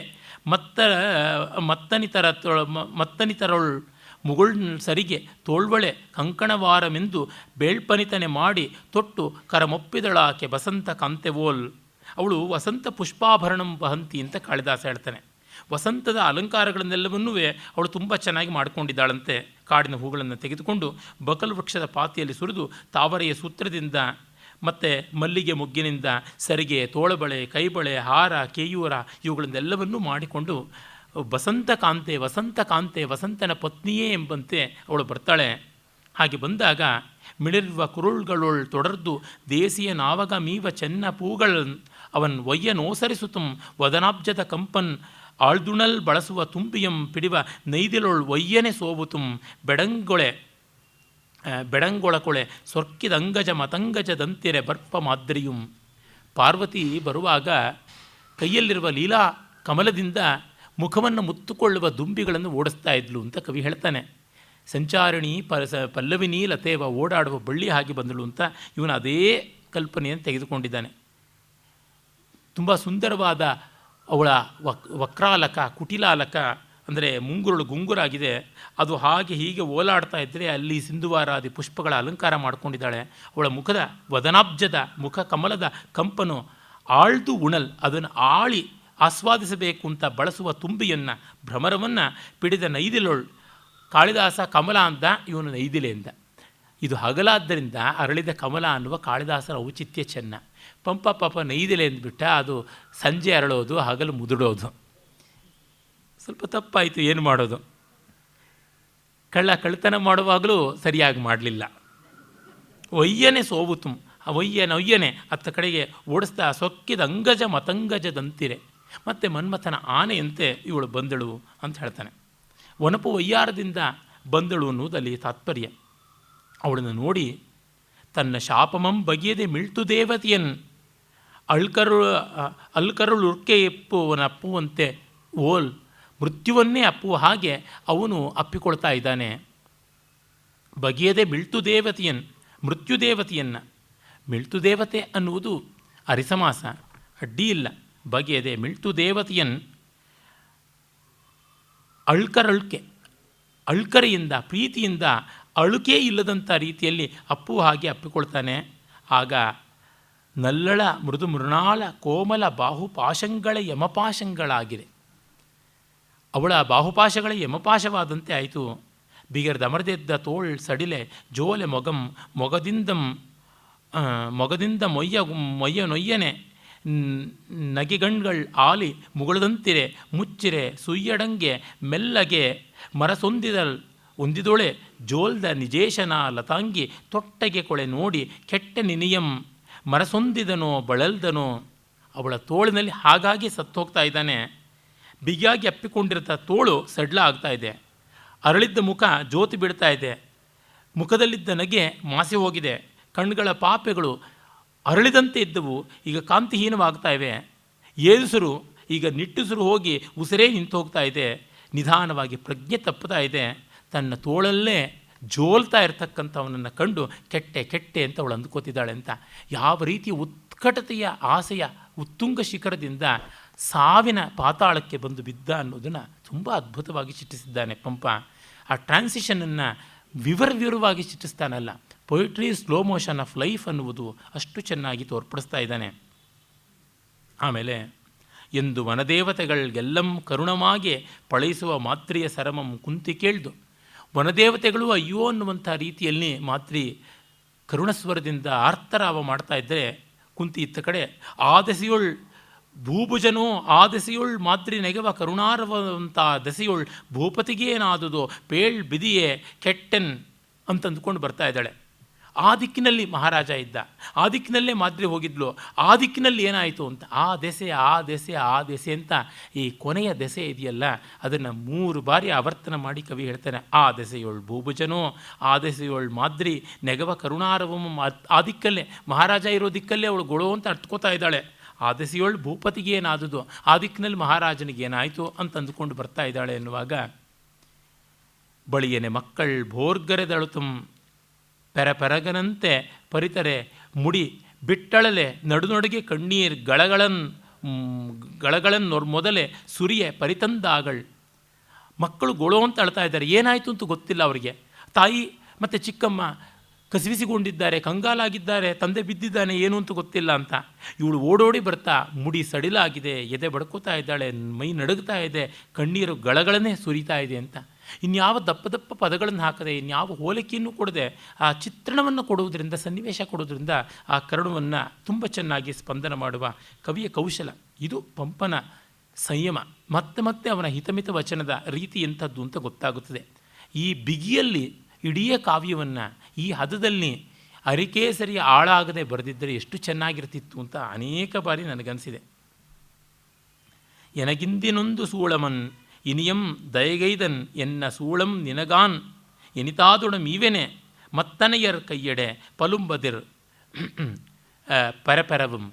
ಮಾದ್ರಿ ಹೇಳ್ತಾ ಇದ್ದಾಳೆ, ಇವತ್ತು ನಂಟರ್ನು ಅವರು ಸವತಿಯರು ಒಂದು ದಿವಸ ಅವಳು ಒಂದು ದಿವಸ ಇವನು ಹೀಗೆ ಗಂಡನ ಜೊತೆ ಇರ್ತಾಯಿದ್ದು. ಇವತ್ತು ನಂಟರ್ನು, ಹಾಗಾಗಿ ನಾನೇ ಸಹಗಮನ ಮಾಡಿ ಹೊರಡಬೇಕಾಗಿರುವಂಥದ್ದು. ಎನಗಿಂದೆನೊಂದು ಸೂಳಮನ್ ಇನಿಯಂ ದಯಗೈದನ್, ಇವತ್ತು ನನ್ನ ಟರ್ನ್ ಅವನು ನನಗೆ ಕೊಟ್ಟಿದ್ದಾನೆ. ನಿನಗಾನ್ ಎನಿತಾದೊಡಂ ಈವೆನೆ, ಈ ಟರ್ನ್ ಈ ಸರದಿಯನ್ನು ನಿನಗೆಂದಾದರೂ ಕೊಡ್ತೀನ, ಸಹಗಮನದ ಸರದಿಯನ್ನು. ಹಾಗಾಗಿ ಪೆರಪೆರವಂ ಪಲುಂಬದಿನ್, ಮತ್ತಿನ್ನೇನನ್ನೂ ಹೇಳಿಕೊಂಡು ಗೋಳಾಡಬೇಡ. ತನಯರ್ ಕೈಯೆಡೆ, ಮತ್ತನಯರ್ ನನ್ನ ಮಕ್ಕಳನ್ನು ನಿನ್ನ ಕೈಗೆ ಹಾಕಿದ್ದೀನಿ ಅಂತಂತಾಳೆ. ಆಮೇಲೆ ಪಂಪನ ಆ ಜೈನ ವಿದ್ವತ್ತೆ ಸಂಸ್ಕಾರ ನೋಡಿ ಅಲ್ಲಿದ್ದ ಋಷಿಗಳು ಕುಂತಿಗೆ ಈ ದುಃಖದ ಉಪಶಾಂತಿ ಮಾಡುವ ರೀತಿಯ ಮಾತುಗಳು ಅಪ್ಪಟ ಜೈನ ತತ್ವದಂತೆ ಕಾಣುತ್ತದೆ. ಕಳಿದರಿವರಿಗೆ ಅಳ್ಳುವುದು, ಅಳ್ತೊಡೆ ಅವರೇಳ್ವೊಡೆ ಅಂತುಂ ಅವರಿಂ ಬಳಿಕ್ಕೆ ತಾಂ ಅಳಿವೊಡಂ ಏಳರಂತವರಣಂ ತಮಗಂ ಬದುಕಿಲ್ಲ ಧರ್ಮಮಂ ಗಳಿಸಿಕೊಳ್ಳುವುದೊಂದೇ ಚದುರಿಂತುಟು ಸಂಸ್ಕೃತಿ ಧರ್ಮಮೇಕೆ ಬಾಯಳುವುದಿದೇಕೆ ಚಿಂತಿಸುವುದೇಕೆ ಪಲುಂಬುವುದೇಕೆ ನೋವುದೋ. ಅವರು ಹೇಳ್ತಾ ಇದ್ದಾರೆ, ಕಳೆದವರು ಅಂದರೆ ಸತ್ತೋದವರು ಅಳುವುದು, ಕಳೆದವರಿಗಾಗಿ ಸತ್ತವರಿಗಾಗಿ ಅಳುವುದಾದರೆ ಅವರು ಏಳುವುದಾದರೆ ಅಳಬೇಕು. ಏಳುವ ಹಾಗಿದ್ದಲ್ಲಿ ಮಾತ್ರ ಅಳಬೇಕು, ಇಲ್ಲವಾದರೆ ಅವರು ಮಡಿವ ಹಾಗಿದ್ದರೆ ನಾವು ಯಾಕೆ ಬಳಕೆ ತಾಂ ಅಳಿವೊಡೆ, ನಾವು ಅಳಿಯುವ ಹಾಗಿರುವಾಗ ಅವ್ರಿಗಾಗಿ ಅಳುವುದರೊಳಗೆ ಯಾವ ಫಲವೂ ಇಲ್ಲ. ಆದ್ದರಿಂದ ತಮಗಂ ಬದುಕಿಲ್ಲ ಧರ್ಮಮಂ ಗಳಿಸಿಕೊಳ್ಳುವುದೊಂದೇ ಚದುರು. ಹಾಗಾಗಿ ಇರುವ ಕಾಲದಲ್ಲಿ ದೇಹಾವಸಾನಕ್ಕೆ ಮುನ್ನ ಜೀವಾವಧಿಯೊಳಗೆ ನಾವು ಮಾಡಬೇಕಾದದ್ದು ಧರ್ಮ ಸಂಗ್ರಹ ಮಾತ್ರ. ಚದುರು ಅದು ಜಾಣ್ಮೆ. ಸಂಸ್ಕೃತಿ ಧರ್ಮ, ಸಂಸ್ಕೃತಿ ಅಂದರೆ ಸಂಸಾರ, ಸಮ್ಯಕ್ ಸರತೀತಿ ಸಂಸ್ಕೃತಿ. ಈ ಕಾರಣದಿಂದ ಈ ಜಗತ್ತಿನ ಧರ್ಮ ನಮಗೆ ಯಾಕೆ? ಜಗತ್ತಿನ ಧರ್ಮ ಮರಣ ಧರ್ಮ, ನಾವು ಜೀವನ ಧರ್ಮವನ್ನು ಅನುಸರಿಸಬೇಕು. ಆ ಕಾರಣದಿಂದ ಬಾಯಿ ಎಳುವುದಿದೇಕೆ, ಬಾಯಿ ಬಿಟ್ಟು ಅಳುವುದು ಯಾತಕ್ಕೆ, ಚಿಂತಿಸುವುದೇಕೆ, ಪಲುಂಬುವುದೇಕೆ, ಹಲಬುವುದೇಕೆ, ನೋವುದೋ ಗೋಳಾಡುವುದು, ನೋವು ಪಟ್ಟುಕೊಳ್ಳೋದು ಯಾತಕ್ಕೆ, ಧರ್ಮವನ್ನು ಅನುಸರಿಸ್ಕೊಳ್ಬೇಕು ಅಂತ. ಈ ರೀತಿಯ ಮಾತುಗಳು ಎಷ್ಟು ಮಾತ್ರ ದುಃಖಿತರಿಗೆ ಸಮಾಧಾನ ತಂದು ಕೊಡುತ್ತವೋ ಗೊತ್ತಿಲ್ಲ, ಹೇಳುವುದಂತೂ ಹೇಳಬೇಕಾಗುತ್ತದೆ. ಆಮೇಲೆ ಅವರು ಇತ್ತ ಕಡೆಗೆ ಹಸ್ತಿನಾವತಿಗೆ ಬರ್ತಾರೆ. ಬಂದಾಗ ಆ ಮಕ್ಕಳೆಲ್ಲ ಸೇರಿ ಆಟ ಆಡುವುದನ್ನು ಪಂಪ ಒಂದು ಪದ್ಯದಲ್ಲಿ ಬರೀತಾನೆ. ಕುಮಾರವ್ಯಾಸ ಚಿಣಿಪಣಿಯ ಆಟ, ಮರಕೋತಿ ಆಟ ಇತ್ಯಾದಿಯಾಗಿ ತನ್ನ ಕಾಲದ ಆಟಗಳನ್ನು ಹೇಳ್ತಾನೆ. ಪಂಪನು ಅದನ್ನು ಹೇಳ್ತಾನೆ. ಒಡನಾಡಿಯುಂ ಒಡನೋದಿಯುಂ ಒಡಬಳದುಂ ಗುಳ್ಳೆಗೊಟ್ಟ ಬಟ್ಟುಳಿಸೆಂಡುಂ ಪೊಡೆಸೆಂಡೆಂಬೆನವನ್ ಆಡುತ್ತಾ ಒಡಬರೆದರ್ ತಮ್ಮ ತಮ್ಮೊಳೆ ತಂತಂಗೆಡೆಯೊಳ್ಳಂತ ಆ ಕೌರವ ಪಾಂಡವರು ಆಟ ಆಡ್ತಾ ಇದ್ದಿದ್ದು ಗುಳ್ಳೆಗೊಟ್ಟ ಅಂತ. ಗುಳ್ಳೆಗೊಟ್ಟ ಅಂತಂದರೆ ಇದು ಗೊಳ್ಳೆಗೊಟ್ಟ ಅನ್ನುವಂಥ ಒಂದು ಗೊಟ್ಟಿ ಅಂತಂದರೆ ಗೋಷ್ಠಿ ಅಂತ, ಗೊಳ್ಳೆ ಗೊಟ್ಟಿ ಅಂತಂದರೆ ಗೊಳ್ಳನೆ ನಗುವುದು, ಆ ರೀತಿಯಾದ ವಿನೋದ ಇದ್ದಿರಬಹುದು. ಯಾವ ವ್ಯಾಖ್ಯಾನಕಾರರು ಸ್ಪಷ್ಟ ಕೊಡೋದಿಲ್ಲ. ಬಟ್ಟಿ ಅಂತಂದರೆ ಬಚ್ಚ ಅಂತ ನಾವು ಏನೇನು ಹೇಳ್ತೀವಿ, ಆ ಬಚ್ಚ ಇಟ್ಟುಕೊಂಡು ಆಡುವ ಕುಂಟೆ ಬಿಲ್ಲೆ ಆಟ ಅಂತ. ಉಳಿಸೆಂಡು ಅಂತಂದರೆ ಬಚ್ಚಿಟ್ಟ ಚೆಂಡು, ಟೋಪಿ ಇತ್ಯಾದಿಗಳನ್ನು ಹುಡುಕಿಕೊಂಡು ಆಡತಕ್ಕಂಥ ಆಟ ಅದು. ಪೊಡೆಸೆಂಡು ಅಂತಂದರೆ ಹೊಡೆಯುವಂಥ ಈ ಒಂದು ಲಗೋರಿ ಆಟ, ಸೂರ್ಚೆಂಡಿನ ಆಟ ಇತ್ಯಾದಿಯಾಗಿ ಆಟ, ಅವುಗಳನ್ನೆಲ್ಲ ಆಡಿದ್ರು ಅಂತ. ಮರಗೆರೆಸಿ ಆಡುವುದು ಅಂದರೆ ಮರಕೋತಿ ಆಟ, ಈ ಥರದ್ದನ್ನೆಲ್ಲ ಆಡ್ತಾಯಿದ್ರು ಅನ್ನುವುದು ಕವಿಯ ಕಾಲದ ಆಟಗಳು. ಅದನ್ನು ಕವಿ ಹೇಳ್ತಾನೆ. ಆಮೇಲೆ ಅರ್ಜುನ ಚೆನ್ನಾಗಿ ವಿದ್ಯಾಭ್ಯಾಸ ಮಾಡದ ಅನ್ನೋದನ್ನು ಹೇಳಲೇಬೇಕಲ್ಲ. ಬರೆಯದೆ ಬಂದ ಸುದ್ದುಗೆ ಸೂತ್ರಮನೊಂದೆ ಮುಹೂರ್ತ ಮಾತ್ರದಿಂ ಬರೆಸಿದುದಂತೂ ಸೂತ್ರಿಸಿದ ಸೂತ್ರದ ವೃತ್ತಿ ನಿಜಾತ್ಮವೃತ್ತಿವೋಲ್ ಪರಿಣಮಿಸಿತ್ತು. ಮತ್ತುಳಿದ ವಿದ್ಯೆಗಳೋಜರ ಚಟ್ಟನೆಂಬಿನ ನೆರೆದು ತನ್ನೊಳಾರ್ಗಳ ಗುಣಾರ್ಣವನಂತೂ ಕುಶಾಗ್ರ ಬುದ್ಧಿಗಳ್ ಅಂತ. ಅವನು ಏನನ್ನೂ ಅಭ್ಯಾಸ ಮಾಡದೆಯೇ ಬಂದುಬಿಟ್ಟಂತೆ, ಬೆಳೆದು ಬಿಟ್ಟ, ವಿದ್ಯೆ ಕಲಿತು ಬಿಟ್ಟ ಅಂತ. ಕುಶಾಗ್ರ ಬುದ್ಧಿ ಆದವನು. ಸುದ್ದುಗೆ ಅಂತಂದರೆ ವರ್ಣಮಾಲೆಯನ್ನು ಸರಿಯಾಗಿ ಶುದ್ಧವಾದ ರೀತಿಯಲ್ಲಿ ಬರೀಬೇಕು. ಆ ಬರೆಯೋದನ್ನು ಅಭ್ಯಾಸ ಮಾಡದೆ ಕ್ಷಣ ಮಾತ್ರದಲ್ಲಿ, ಮುಹೂರ್ತ ಮಾತ್ರದಿಂದನೇ ಎಲ್ಲವನ್ನೂ ಕಲ್ತ್ಕೊಂಡು ಬಿಟ್ಟಂತೆ. ಮತ್ತು ವಿದ್ಯೆಗಳೋಜರೆ, ವಿದ್ಯೆಗಳ ಗುರುಗಳೇ ಚಟ್ಟನೆ, ಆಹಾ ಇವನಿಗೆ ಎಷ್ಟು ಬೇಗ ಬಂತು, ವಿವರಣೆಯೇ ಇಲ್ಲದೆ ಬಂತಲ್ಲ ಅಂತಂದುಕೊಂಡು ಅವರು ಚಟ್ಟರ್ ಅಂದರೆ ಶಿಷ್ಯರಾದರೋ ಎಂಬಂತೆ, ಗುರುಗಳೇ ಶಿಷ್ಯರಾದರೋ ಎಂಬಂತೆ ಇವನ ಕೌಶಲ ತಾನೇ ತಾನಾಗಿ ಬಂತು ಅಂತ ಹೇಳ್ತಾನೆ. ಮುಂದೆ ಅವನು ಏನೆಲ್ಲ ವಿದ್ಯೆಗಳ ಕಲಿತ ಅನ್ನೋದು ಬಾಣಭಟ್ಟನ ಕಾದಂಬರಿಯಲ್ಲಿ ಚಂದ್ರಾಪೀಡ ಕಲಿತ ವಿದ್ಯೆಗಳಿಗೆ ಸಂವಾದಿಯಾಗುವಂಥ ಒಂದು ಲಿಸ್ಟನ್ನು ಕೊಡ್ತಾನೆ. ಆಮೇಲೆ ಇವನು ಸರಸ್ವತಿ ಕಲಹಂಸ ಅನ್ನೋ ಬಿರುದು ತೊಗೊಂಡಿದ್ದ, ಅರಿಕೇಸರಿ ತೊಗೊಂಡಿದ್ದ, ಏನು ಇಟ್ಟುಕೊಂಡಿದ್ದ, ಅದನ್ನು ಇವನು ಬಳಸ್ಕೊಳ್ತಾನೆ. ಮಾನಸದೊಳ್ ಹಂಸೆಯವಲ್ ಮಾನಸ ವಾಗ್ವನಿತೆ ತನ್ನ ಮಾನಸದೊಳಿವಂ ಮಾನಸನ್ ಎಂದಗಲದೆ ನಿಲೆ ಮಾನಸನಾದಂ ಸರಸ್ವತಿ ಕಲಹಂಸಂ ಅಂತ. ಮಾನಸ ಅನ್ನುವ ಶಬ್ದವನ್ನು ಪ್ರಾಸಕ್ಕಿಟ್ಟುಕೊಂಡು ಯಮಕಾಲಂಕಾರ ಮಾಡಿದ್ದಾನೆ. ಮಾನಸ ಸರೋವರದಲ್ಲಿ ಹಂಸೆಯ ಹಾಗೆ ಮಾನಸ ವಾಗ್ವನಿತೆ, ಮನಃಪ್ರೇರಕಳಾದಂಥ ಆ ಜ್ಞಾನದೇವತೆ ಸರಸ್ವತಿ ಇವನ ಮಾನಸದಲ್ಲಿದ್ದು, ಇವನು ಮಾನುಷ, ಇವನು ಮನುಷ್ಯನು ಅಂತ ಭಾವಿಸದೆ ನಿಂತಾಗ ಇವನು ನಿಜವಾದ ರೀತಿಯಲ್ಲಿ ಮನುಷ್ಯನಾದ ಅಂತ. ಅಂದರೆ ವಿದ್ಯಾಬುದ್ಧಿಗಳನ್ನು ಪಡ್ಕೊಂಡು ಪ್ರವೀಣನಾದ ಅನ್ನುವ ತಾತ್ಪರ್ಯದ ಪದ್ಯವನ್ನು ಹೇಳ್ತಾನೆ. ಮತ್ತು ಈ ಸಹೋದರರೆಲ್ಲ ಯೌವನವಂತರಾದರು ಅನ್ನುವುದನ್ನು ಹೇಳ್ತಾನೆ. ಮತ್ತು ಒಬ್ಬೊಬ್ಬರು ಅನ್ನೋದು ವಿಶೇಷವಾದ ವಿದ್ಯೆಯಲ್ಲಿ ಪ್ರವೀಣರಾದರು.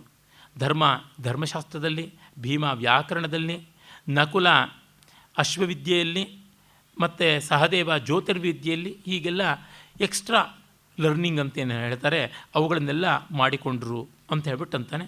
ಅರ್ಜುನನನ್ನು ಪಾದಾದಿ ಕೇಶ ಅಂತ, ಕೇಶಾದಿ ಪಾದ ಅಂತ ರೀತಿಯಲ್ಲಿ ಎಲ್ಲ ಬಗೆಯಲ್ಲಿಯೂ ವರ್ಣನೆಯನ್ನು ಮಾಡ್ತಾನೆ. ಕೆಲವೊಂದು ತುಂಬ ಆಲಂಕಾರಿಕವಾದ ರೀತಿಯಲ್ಲಿ ಅವನು ವರ್ಣನೆಯನ್ನು ಮಾಡ್ತಾನೆ. ಅವನು ಕಣ್ಣುಗಳು ಕೆಂಪಾದವಂತೆ. ಹೇಗೆ ಕೆಂಪಾದವು ಅಂತಂದರೆ ಇವನ ಸೌಂದರ್ಯವನ್ನು ಕಂಡು ಎಲ್ಲ ಸ್ತ್ರೀಯರಿಗೂ ಮನ್ಮಥನ ಬಾಣಗಳು ಎದೆಯಲ್ಲಿ ನಟ್ಟಾಗ ಅವರ ಎದೆಯಲ್ಲಿ ನಟ್ಟ ಬಾಣಾಗ್ರಗಳು ಹೇಗೆ ಕೆಂಪಾದವೋ ಆ ರೀತಿಯಲ್ಲಿ ಇವನ ಕಣ್ಣು ಕೆಂಪಾಗಿ ಕಾಣಿಸ್ತು ಅಂತೆಲ್ಲ ವರ್ಣನೆಯನ್ನು ಮಾಡ್ತಾನೆ. ಅವನ ಮೀಸೆ ಯಾವ ರೀತಿ ಇತ್ತು ಅಂದರೆ ವಿಕ್ರಾಂತ ತುಂಗನ ಮೀಸೆಗಳು ಆತನ ತೀವ್ರ ಪ್ರತಾಪಾನಳ ಧೂಮಲೇಖೆ ಅಂತಾದವು. ಅವನ ಪ್ರತಾಪದ ಅಗ್ನಿಯ ಧೂಮಲೇಖೆ ಹಾಗೆ, ಹೊಗೆ ಹಾಗೆ ಕಪ್ಪಗೆ ಆ ಮೀಸೆಗಳು ತೋರಿಕೊಂಡವು ಅಂತ ಆ ರೀತಿಯಾದ ತುಂಬ ಆಲಂಕಾರಿಕವಾದ ವರ್ಣನೆಗಳನ್ನು ತನ್ನ ಪ್ರತಿಭಾ ಪ್ರಸೂನದ ರೀತಿಯಲ್ಲಿ ಮಾಡ್ತಾನೆ. ಪಾದ ನಖಂಗಳ್ ಗಂಡರ ಪೆಂಡಿರ್ ಅಂಜಿದಳ್ಳಿದ ಮೊಗಮಂ ನೋಡಲ್ಕೆ ಕನ್ನಡಿಗಳನ್ನವಾದುವು ಅಂತ.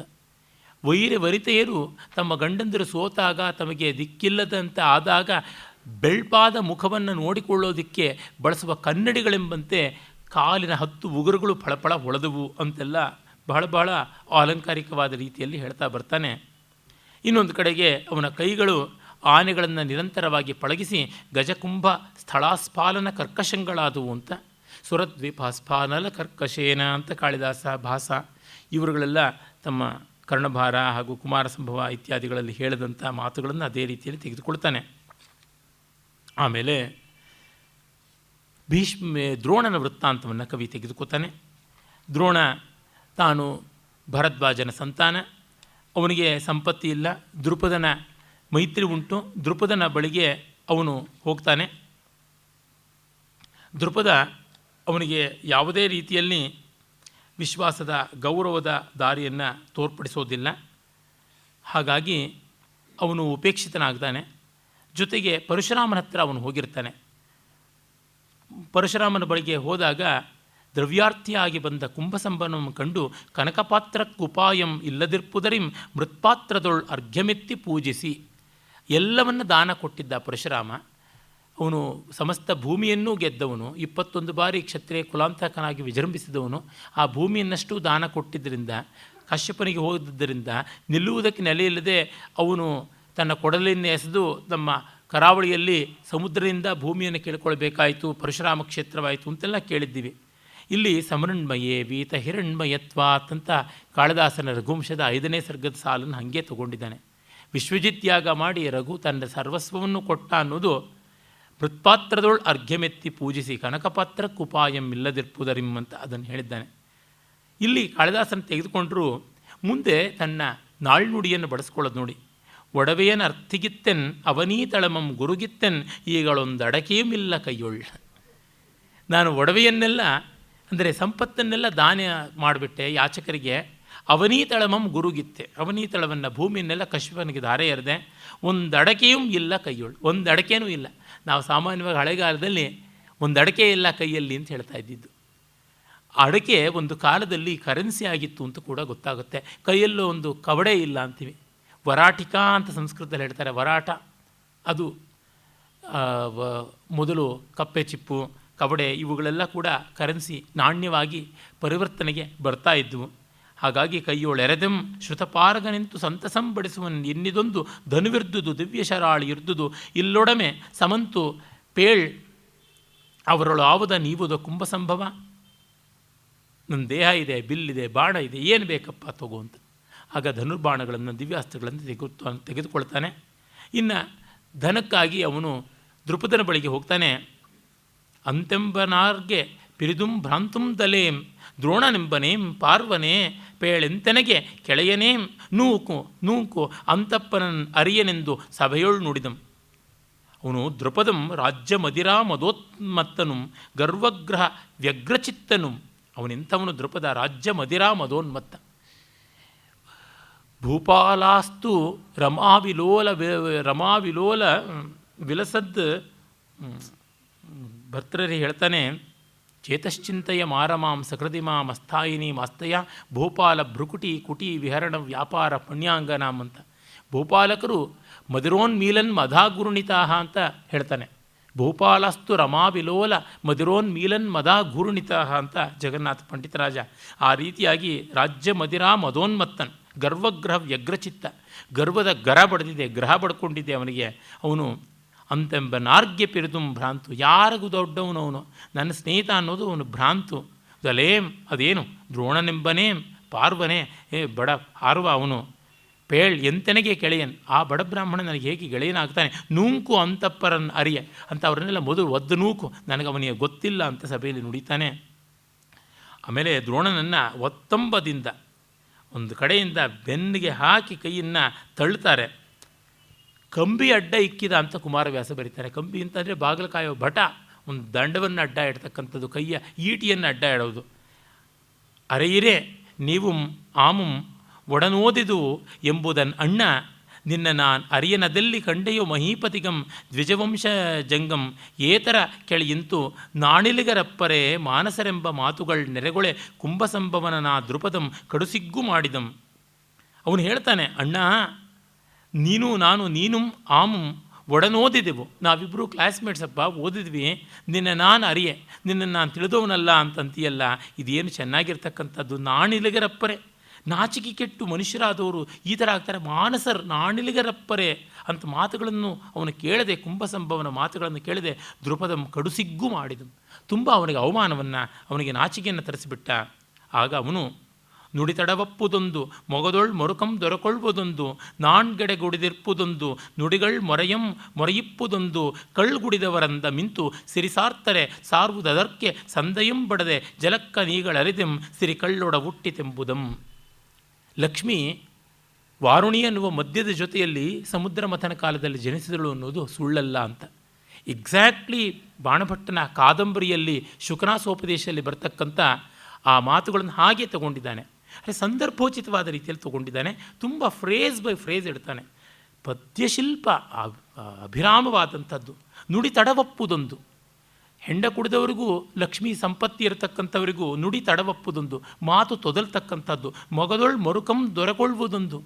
ಮುಖದ ಚಹರೆನೇ ಬದಲಾಗ್ಬಿಡ್ತಕ್ಕಂಥದ್ದು. ವಕ್ರಚೇಷ್ಟೆ ಉಂಟಾಗುವಂಥದ್ದು. ಇಲ್ಲಿ ಮರುಕ ಅನ್ನೋದಕ್ಕೆ ಕನಿಕರ ಅಂತ ತಗೊಂಡ್ರೆ ಸಂದರ್ಭ ಶುದ್ಧಿ ಆಗೋದಿಲ್ಲ.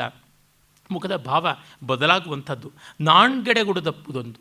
ನಾಣ್ಗೆ ಎಡೆಗುಡದಿರ್ಪುದು. ಲಜ್ಜೆಗೆ ಆಸ್ಪದ ಕೊಡದೇ ಇರೋದು. ಮಧುರಾಪಾನ ಏನನ್ನು ಮಾಡುತ್ತೆ?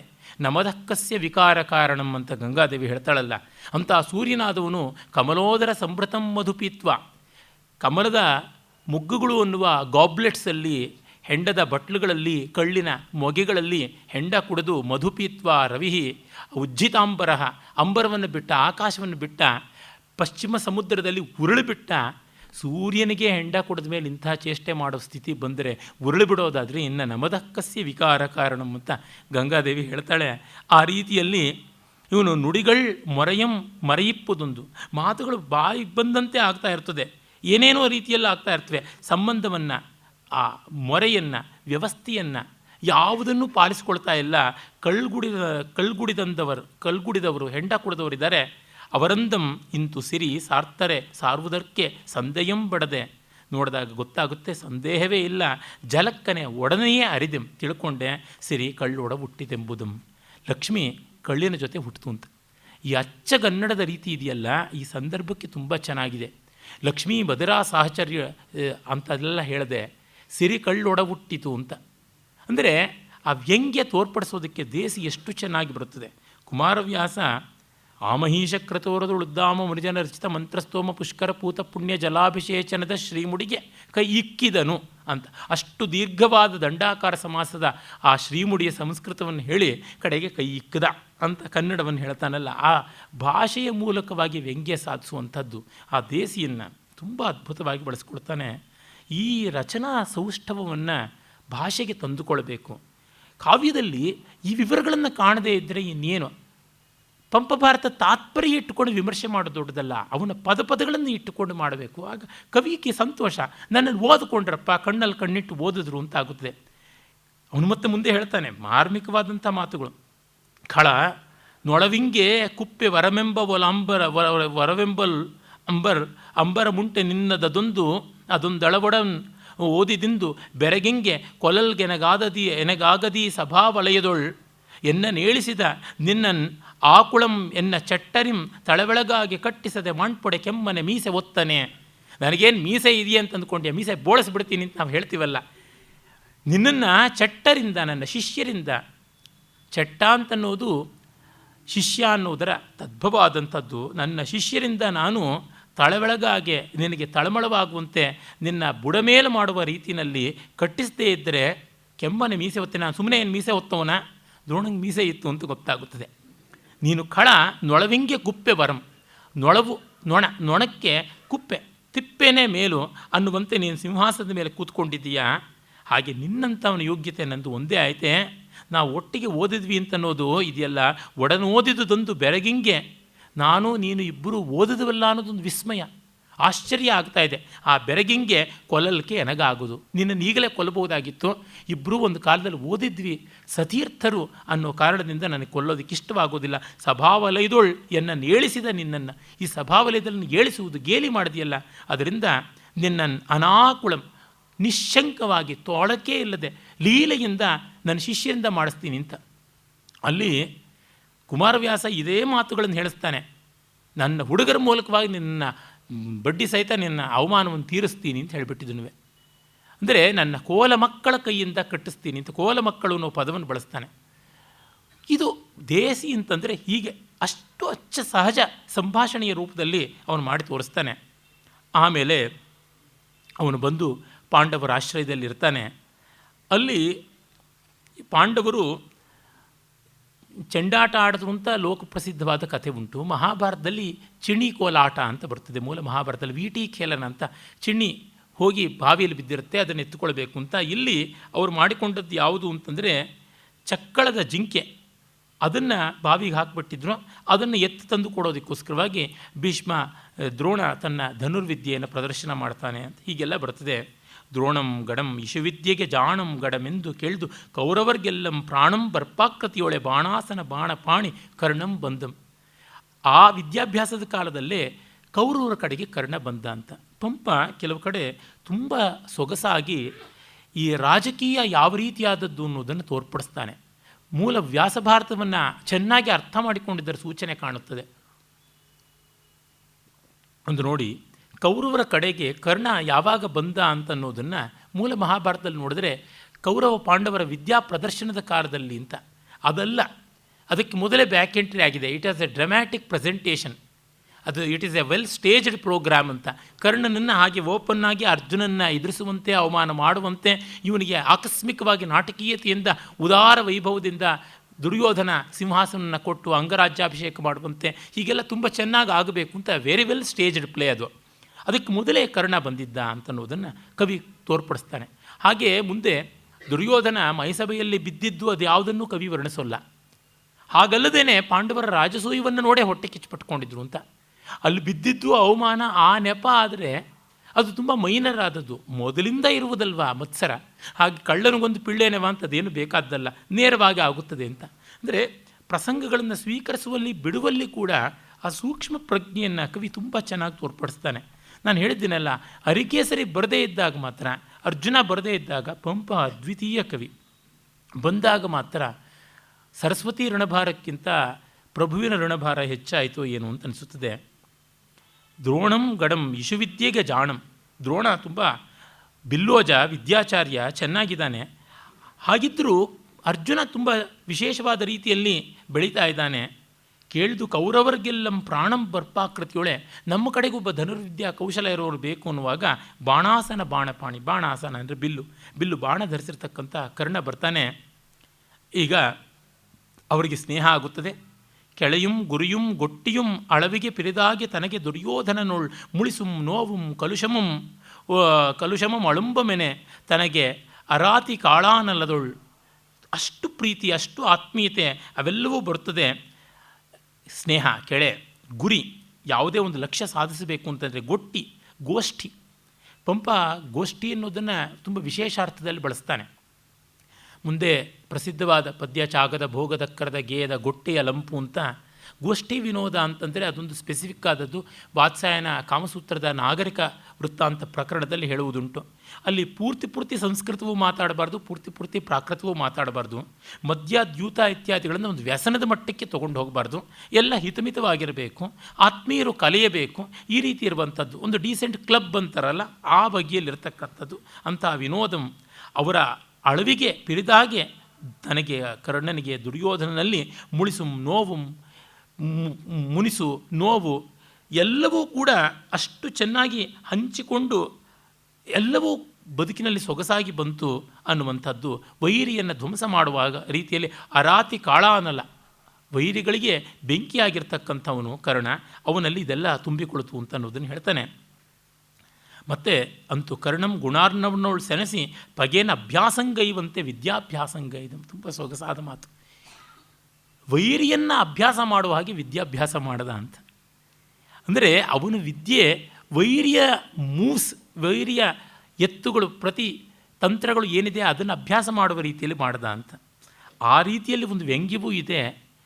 ಎದುರಾಳಿಯನ್ನೇ ನೋಡಿಕೊಂಡು ಅಭ್ಯಾಸ ಮಾಡಿದ್ರೆ ತನ್ನ ಅಳವು ಏನು ಅಂತ ಗೊತ್ತಾಗೋಲ್ಲ, ತನ್ನ ವಿದ್ಯೆ ಏಕಾಗ್ರತೆ ಗೊತ್ತಾಗೋದಿಲ್ಲ ಅಂತ.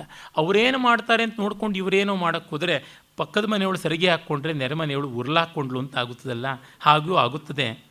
ಅದನ್ನು ತುಂಬ ಸುಂದರವಾದ ರೀತಿಯಲ್ಲಿ ಅವನು ಹೋಲಿಕೆಯನ್ನು ಕೊಟ್ಟಿದ್ದಾನೆ. ಪಗೇನ ಅಭ್ಯಾಸಂಗೈವಂತೆ ಎನ್ನುವ ಉತ್ಪ್ರೇಕ್ಷ ಅಲಂಕಾರ. ಮನದೊಳ್ ಒಗೆದ ಅನ್ಯಜನ್ಮದ ಮುನಿಸದು ಕಣ್ಣಿಂ ತುಳುಂಕೆ ಸೈರಿಸದವನ್ ಉರ್ವಿನ ಕಲಿತನಕ್ಕೆ ದುರ್ಯೋಧನನು ಭೀಮನೊಳೆ ಸೆಣಸಿ ಗದಯಂ ಕಲ್ತಂ. ಜನ್ಮಾಂತರದ ವೈರವನ್ನು ಕಣ್ಣಿಂದ ತುಳುಕಿಸ್ತಾನೋ ಎಂಬಂತೆ ಅವನು ದುರ್ಯೋಧನ ಭೀಮನ ಜೊತೆಗೆ ಗದಾಯುದ್ಧದಲ್ಲಿ ಸಂಗ್ರಾಮ ಮಾಡೋದಕ್ಕೆ ಕಲಿತ, ಇವನು ಅರ್ಜುನನ ಜೊತೆಗೆ ಸೆಣಸಾಟಕ್ಕೆ ಕಲಿತ. ಅದೇ ನೋಡಿ, ಇಲ್ಲಿ ಅರ್ಜುನನ ಸಾಮಂತ ಚೂಡಾಮಣಿ ಅಂತ ಹೇಳಿಬಿಡ್ತಾನೆ. ಅಲ್ಲಿ ಅಪಸ್ವರ ಬಂದುಬಿಡುತ್ತದೆ. ಏನು ಮಾಡೋದು? ಸಿರಿಮೈಯೊಳ್ ಅಳಗಂದರಿವಿರೆ ನೆರೆಯೊಳ್ ಆರ್ ಅರಿವರೊರ್ಮೆ ಕಂಡನ್ ಅರಿಯಲ್ ಕರಿಯದೆಮ್ಮಂ ಬಡಪಾರ್ವರನ್ ಅರಸರೆ ನೀಮೀಗಳ್ ಅರಿವಿರೋ ಪೇಳಿ.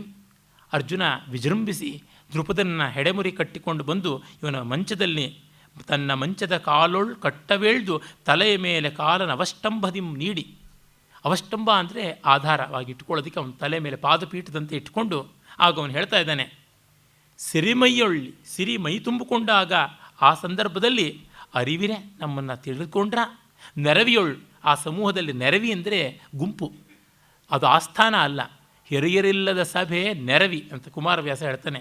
ಹಿರಿಯರು ಹಿರಿಯರಲ್ಲ ಯಥಾರ್ಥ ಭಾಷಣ ಭೀತಚೇತನರು ಅಂತ. ಅವರೊರ್ಮೆ ಕಂಡನ್ ಅರಿಯಲ್, ಒಮ್ಮೆ ಕಂಡಾಗ ಅರಿಯ ತಿಳಿಯಿಲ್ಲ ಅಂತಂದೆಲ್ಲ. ಅರಿದೆಮ್ಮಂ ಬಡಪಾರ್ವರ, ಈವಾಗ ನಮ್ಮ ಬಡಬ್ರಾಹ್ಮಣನ ಅರಸರೆ, ಈ ಬಹುವಚನ ತುಂಬ ಚೆನ್ನಾಗಿದೆ. ಅರಸರೆ, ಆ ಬಹುವಚನದ ವ್ಯಂಗ್ಯ ಮುಂದೆ ಕೇಶಿರಾಜ ತನ್ನ ಶಬ್ದಮಣಿ ದರ್ಪಣದಲ್ಲಿ ಹೇಳ್ತಾನೆ, ಬಡವಾದಿರರಸ ಅಂತ. ಪಡು ದೇಗುಲವಾದುದೆ, ಮಲಕ್ಕೊಳ್ಳೋದಕ್ಕೆ ಹಾಳು ದೇಗುಲವಾದುದೆ. ಉಡಿಯೋಲ್ ಕಡಲೆಗಳೇ, ಮಡಲಿನಲ್ಲಿ ಏನು ಕಡಲೆ ಇಟ್ಕೊಂಡಿದ್ದಾರಲ್ಲ, ತಿನ್ನೋದಕ್ಕೆ ಇನ್ನೇನು ಇಲ್ಲ. ಕುಡದ ನಿಮಗಂ ಈ ಎಡರಾಯ್ತೆ, ಒಬ್ಬರಿಗೊಂದು ಕಿಲುಬು ಕಾಸು ಕೊಡಲಿಲ್ಲ, ನಿಮಗೆ ಈ ಕಷ್ಟ ಬಂತ ಅಂತ. ಕೊಟ್ಟರೆ ಕೆಟ್ಟೆ ಅಂತ ಅಂದ್ಕೋತಿದ್ವಿ, ಕೊಡದೇನೆ ಕೆಟ್ಟರಲ್ಲ ಇನ್ನೇನು ಅಂತ. ಈ ಬಹುವಚನ ಅತಿಶಯವಾದ ವ್ಯಂಗ್ಯಕ್ಕೆ ಧ್ವನಿ ಪರಂಪರೆಯಲ್ಲಿ ಇದನ್ನು ಅತ್ಯಂತ ತಿರಸ್ಕೃತ ವಾಚ್ಯ ಅಂತ ಕರೀತಾರೆ. ಲಕ್ಷಣಾವೃತ್ತಿಯ ಒಂದು ವಿಶೇಷವಾದ ಬಗೆ. ಆ ರೀತಿಯಾಗಿ ಅರಸರೇ ನೀಮೀಗಳ್ ಅರಿವಿರೋ ಪೇಳಿ, ನಿಮ್ಗೆ ಗೊತ್ತಾಗ್ತಾ ಇದೆಯಾ ಇಲ್ವಾ ಹೇಳಿ ಅಂತ ಎಂದು ಸಾಯ ಸರಸಂ ನುಡಿದು, ಅವನು ಸಾಯೋ ತರಹ ಸರಸವನ್ನು ಮಾತಾಡ್ತಾ ಇದ್ದಾನೆ ಅಂತ ಬಹಳ ಸೊಗಸಾದ ವ್ಯಂಗ್ಯ. ಈ ಭಾವಗಳನ್ನು ನನ್ನಯ್ಯ ಅನಾಮತ್ತಾಗಿ ಹಾಗೆ ತಗೊಂಡಿದ್ದಾನೆ ತೆಲುಗಿನಲ್ಲಿ. ಸೇಮ್ ಕಂದ ಪದ್ಯ, ಸೇಮ್ ಗದ್ಯ ಬಂದ, ಎಕ್ಸಾಕ್ಟ್ಲಿ ಅದದೇ ಪದಬಂಧಗಳಲ್ಲಿ ಅವನು ತೆಗೆದುಕೊಂಡಿದ್ದಾನೆ. ಆಸಕ್ತರು ನಮ್ಮ ಕೆ ವೆಂಕಟನಾರಾಯಣಪ್ಪನವರು ಕನ್ನಡದ ಕಾವ್ಯದ ಪ್ರಭಾವ ತೆಲುಗಿನ ಮೇಲೆ ಹೇಗಾಯಿತು ಅನ್ನುವುದನ್ನು ಉಪಲಕ್ಷಿಸಿ ಮಾಡಿರ್ತಕ್ಕಂಥ ಸಂಶೋಧನೆಯಲ್ಲಿ ಪಂಪ ನನ್ನಯ್ಯ ಆ ಬರವಣಿಗೆಯಲ್ಲಿ ನೋಡಬಹುದು. ಹೀಗೆ ಆ ಸಂದರ್ಭಗಳನ್ನೆಲ್ಲ ತುಂಬ ಚೆನ್ನಾಗಿ ಪಂಪ ನಿರ್ವಾಹ ಮಾಡ್ತಾನೆ. ಆಮೇಲೆ ಕುಮಾರಾಸ್ತ್ರ ಪ್ರದರ್ಶನ ಆಗುತ್ತದೆ. ಆ ಸಂದರ್ಭದಲ್ಲಿ ಕರ್ಣ ಅರ್ಜುನ ಮುಖಾಮುಖಿ ಆಗ್ತಾನೆ. ಸಂಗತದಿ ನೀಗಳಿಂತೀ ರಂಗಮೆ ರಣರಂಗಮಾಗೆ ಕಾದುವ ಮಳವಂ ಪೊಂಗದಿರಿರ್ ಇದಿರ್ಚಲದೇಂಗಳ ರಂಗಂ ಬೊಕ್ಕಾಡುವಂತೆ ಪೆಂಡಿರೆ ಗಂಡರ್. ಅರ್ಜುನ ಹೇಳ್ತಾನೆ, ನೋಡು, ಇದು ಸರ್ವಜನ ಸಾಮಾನ್ಯವಾದಂಥದ್ದು ಏನೂ ಅಲ್ಲ, ಇದು ವಿಶಿಷ್ಟವಾದಂಥದ್ದು. ಆದರೆ ಈ ಸಂದರ್ಭದಲ್ಲಿ ಅರ್ಜುನನಿಗೆ ಕರ್ಣ ಹೇಳ್ತಾ ಇದ್ದಾನೆ, ರಂಗ ಸರ್ವಸಾಮಾನ್ಯ ಅಂತ ಹೇಳ್ಬಿಟ್ಟಂತಾರೆ. ನೀನು ಈ ರಣರಂಗದಲ್ಲಿ ಬಂದು ಯುದ್ಧ ಮಾಡದೇ ಇದ್ದರೆ ರಂಗಂ ಬೊಕ್ಕಾಡುವಂತೆ ಪೆಂಡಿರೆ ಗಂಡರ್, ರಂಗಸ್ಥಳದಲ್ಲಿ ಹೋಗಿ ನೃತ್ಯ ಮಾಡದೇ ಇದ್ದರೆ ಹೇಗೆ? ನಾಟ್ಯ ರಂಗಸ್ಥಳಕ್ಕೆ ಹೋಗಿ ಗಂಡಸರು ನೃತ್ಯ ಮಾಡೋದಾ? ಹಾಗಲ್ಲ, ನೀನು ಬಂದು ಯುದ್ಧರಂಗದಲ್ಲಿ ಯುದ್ಧ ಮಾಡಬೇಕು, ನಿನ್ನ ಪರಾಕ್ರಮವನ್ನು ತೋರಿಸಬೇಕು, ದ್ವಂದ್ವ ಯುದ್ಧ ಮಾಡಬೇಕು ಅಂತ ಹೇಳ್ಬಿಟ್ಟಂತಾನೆ. ಆದರೆ ಅದು ಪ್ರದರ್ಶನ ರಂಗ, ಯುದ್ಧರಂಗವಲ್ಲ ಅಂತ ಅರ್ಜುನ ನಿರಾಕರಿಸ್ತಾನೆ. ಈ ನೆರೆದ ಗುರುಜನಂಗಳ ಮಾನಿರಿಯರ ಮುಂದೆ ಕರ್ಣ ಪೊಲ್ಲದು ನುಡಿದೈ ನೀನೆನ್ನೀ ನಿಡುದೋಳ್ಗಳ ತೀನಂ ಮಳ್ಗಿಸುವೆ ಎಪ್ಪೊಡೆ ಆನೊಲ್ಲದನೆ. ಇವನು ಹೇಳ್ತಾನೆ, ನೀನು ಆ ರೀತಿಯಾಗಿ ನಿಂತ್ಕೊಂಡ್ರೆ ನಾನು ಮಾಡ್ತೀನಿ, ಬೇಡ ಅಂತ ಅನ್ನೋದಿಲ್ಲ. ಆದರೆ ಗುರುಗಳು ಎಲ್ಲರೂ ಕೂಡ ಅವರು ಒಪ್ಪಿಗೆಯನ್ನು ಕೊಡಬೇಕಲ್ವ, ಅದಿಲ್ಲದೆ ಆಗೋದಿಲ್ಲ. ಕರ್ಣನ ಒಂದು ದುಡುಕು ಸ್ವಭಾವ ಮತ್ತು ಅರ್ಜುನನ ಸಂಯಮ ಇದು ಮೂಲ ವ್ಯಾಸಭಾರತದಲ್ಲಿ ಬರ್ತದೆ. ಅದನ್ನು ಪಂಪ ತಗೊಂಡಿದ್ದಾನೆ. ಮತ್ತು ಕೃಪ ಬರ್ತಾನೆ, ಬಂದು ಕರ್ಣನನ್ನು ನಿನ್ನ ಪೂರ್ವೋತ್ತರ ಯಾವುದು ಅಂತ ಕೇಳೋದು, ಅದನ್ನು ಎಲ್ಲವನ್ನೂ ಅದೇ ರೀತಿಯಾಗಿ ವ್ಯಾಸಭಾರತದಂತೆ ತೆಗೆದುಕೊಂಡು ಬರ್ತಾನೆ. ಹಾಗಾಗಿ ವಿಶೇಷವೇನೂ ಇಲ್ಲ, ಮುಂದಕ್ಕೆ ನೋಡ್ಬೋದು. ಅರೆ ಕರ್ಣ ಆ ಸಂದರ್ಭದಲ್ಲಿ ನಿರುತ್ತರನಾದಾಗ ದುರ್ಯೋಧನ ಕೋಪಗೊಳ್ತಾನೆ. ಈ ಸಂದರ್ಭದ ಮಾತುಗಳು ಹಲವು ಕಡೆ ಪಂಪ ಹೇಳಿದಂಥ ಮಾತುಗಳು. ಒಂದು ಪಲ್ಲವಿ, ಕುಲಮೆಂಬುದುಂಟೆ ಬೀರಮೆ ಕುಲಮಲ್ಲದೆ ಕುಲಮನಿಂತು ಪಿಕ್ಕದಿರಿಂ. ನೀವು ಸುಮ್ಮನೆ ಏನು ಹಿಕ್ಕದಂತೆ ಕುಲವನ್ನು ಸೀಳ್ಕೊಂಡು ಅದರ ಬಗ್ಗೆ ಲೂಸ್ ಟಾಕ್ ಮಾಡಬೇಕಾಗಿಲ್ಲ, ಅದನ್ನು ಮತ್ತೆ ಹುಡುಕಬೇಕಾಗಿಲ್ಲ. ನೀ ಮೊಲಿದಲ್ಲಿ ಪುಟ್ಟ ಬೆಳೆದಿರೋ ಕುಲಮಿರ್ತದೆ ಕೊಡದೊಳುಂ ಶರಸ್ತಂಭದೊಳು. ಗುರುಗಳ ಹುಟ್ಟನ್ನೇ ಕುರಿತು ಕೇಳಿದ್ದಾನೆ. ಮಹಾಭಾರತದಲ್ಲಿ ಯಾರ ಹುಟ್ಟಿನ ಬಗ್ಗೆನೂ ಕೇಳದೇ ಇದ್ದರೆ ಮರ್ಯಾದೆ. ಒಂದು ಶ್ಲೋಕ ಉಂಟಲ್ಲ, ಕಾನೀನಸ್ಯ ಮುನೆ ಸ್ವಬಾಂಧವವಧೂ ವೈಧವ್ಯ ವಿಧ್ವಂಸಿನಃ ನಪ್ತಾರಕ್ಕಿಲ ಗೋಲಕಸ್ಯ ತನಯಾ ಕುಂಡಾ ಸ್ವಯಂ ಪಾಂಡವಾ ತೇಮೀ ಪಂಚ ಸಮಾನಯೋ ನಿರತಯಸ್ತೇಷಾಂ ಗುಣೋತ್ಕೀರ್ತನಾತ್ ಅಕ್ಷಯ್ಯಂ ಸುಕೃತಂ ಭವೇದವಿಕಲಂ ಧರ್ಮಸ್ಯ ಸೂಕ್ಷ್ಮಾಗತಿ. ಕನ್ಯೆಯ ಮಗ ತನ್ನ ತಮ್ಮಂದಿರ ಹೆಂಡಿರಲ್ಲಿ ಸಂತಾನವನ್ನು ಉಂಟು ಮಾಡಿದವನು. ಹಾಗೆ ತಂದೆಯಿಲ್ಲದೆ ಇದ್ದಾಗ ಬೇರೊಬ್ಬರಿಂದ ಹುಟ್ಟಿದಂಥವ್ರನ್ನ ಗೋಳಕರು ಅಂತ ಕರೀತಾರೆ. ಅಂಥವನು ಪಾಂಡು. ಆ ಪಾಂಡು ತಾನು ಬದುಕಿದ್ದಾಗಲೇ ಇನ್ನೊಬ್ಬರಿಂದ ತನ್ನ ಹೆಂಡತಿಗೆ ಸಂತಾನವನ್ನು ಉಂಟು ಮಾಡಿಕೊಂಡ ಕಾರಣ ಪಾಂಡವರು ಕುಂಡಕರು ಅಂತ ಆಗ್ತಾರೆ. ಇವರೈವರು ಒಬ್ಬಳನ್ನೇ ಮದುವೆ ಆದರು. ಇವರ ಗುಣವನ್ನು, ಇವರ ವರ್ತನೆಯನ್ನು ಕೊಂಡಾಡಿದ್ರೆ ಪುಣ್ಯವಂತೆ, ಧರ್ಮವಂತೆ, ಏನೋ ಗೊತ್ತಿಲ್ಲ, ಧರ್ಮದ ಸೂಕ್ಷ್ಮಗತಿ ಅಂತ ಶ್ಲೋಕ. ಅಂದರೆ ಹುಟ್ಟನ್ನು ಕುರಿತು ತುಂಬ ಹೇಳಬೇಡಿ ಅಷ್ಟೆ.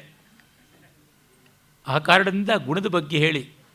ಗುಣಂ ಪೃಚ್ಛಸ್ವ ಮಾರೂಪಂ ಶೀಲಂ ಪೃಚ್ಛಸ್ವ ಮಾಕುಲಂ.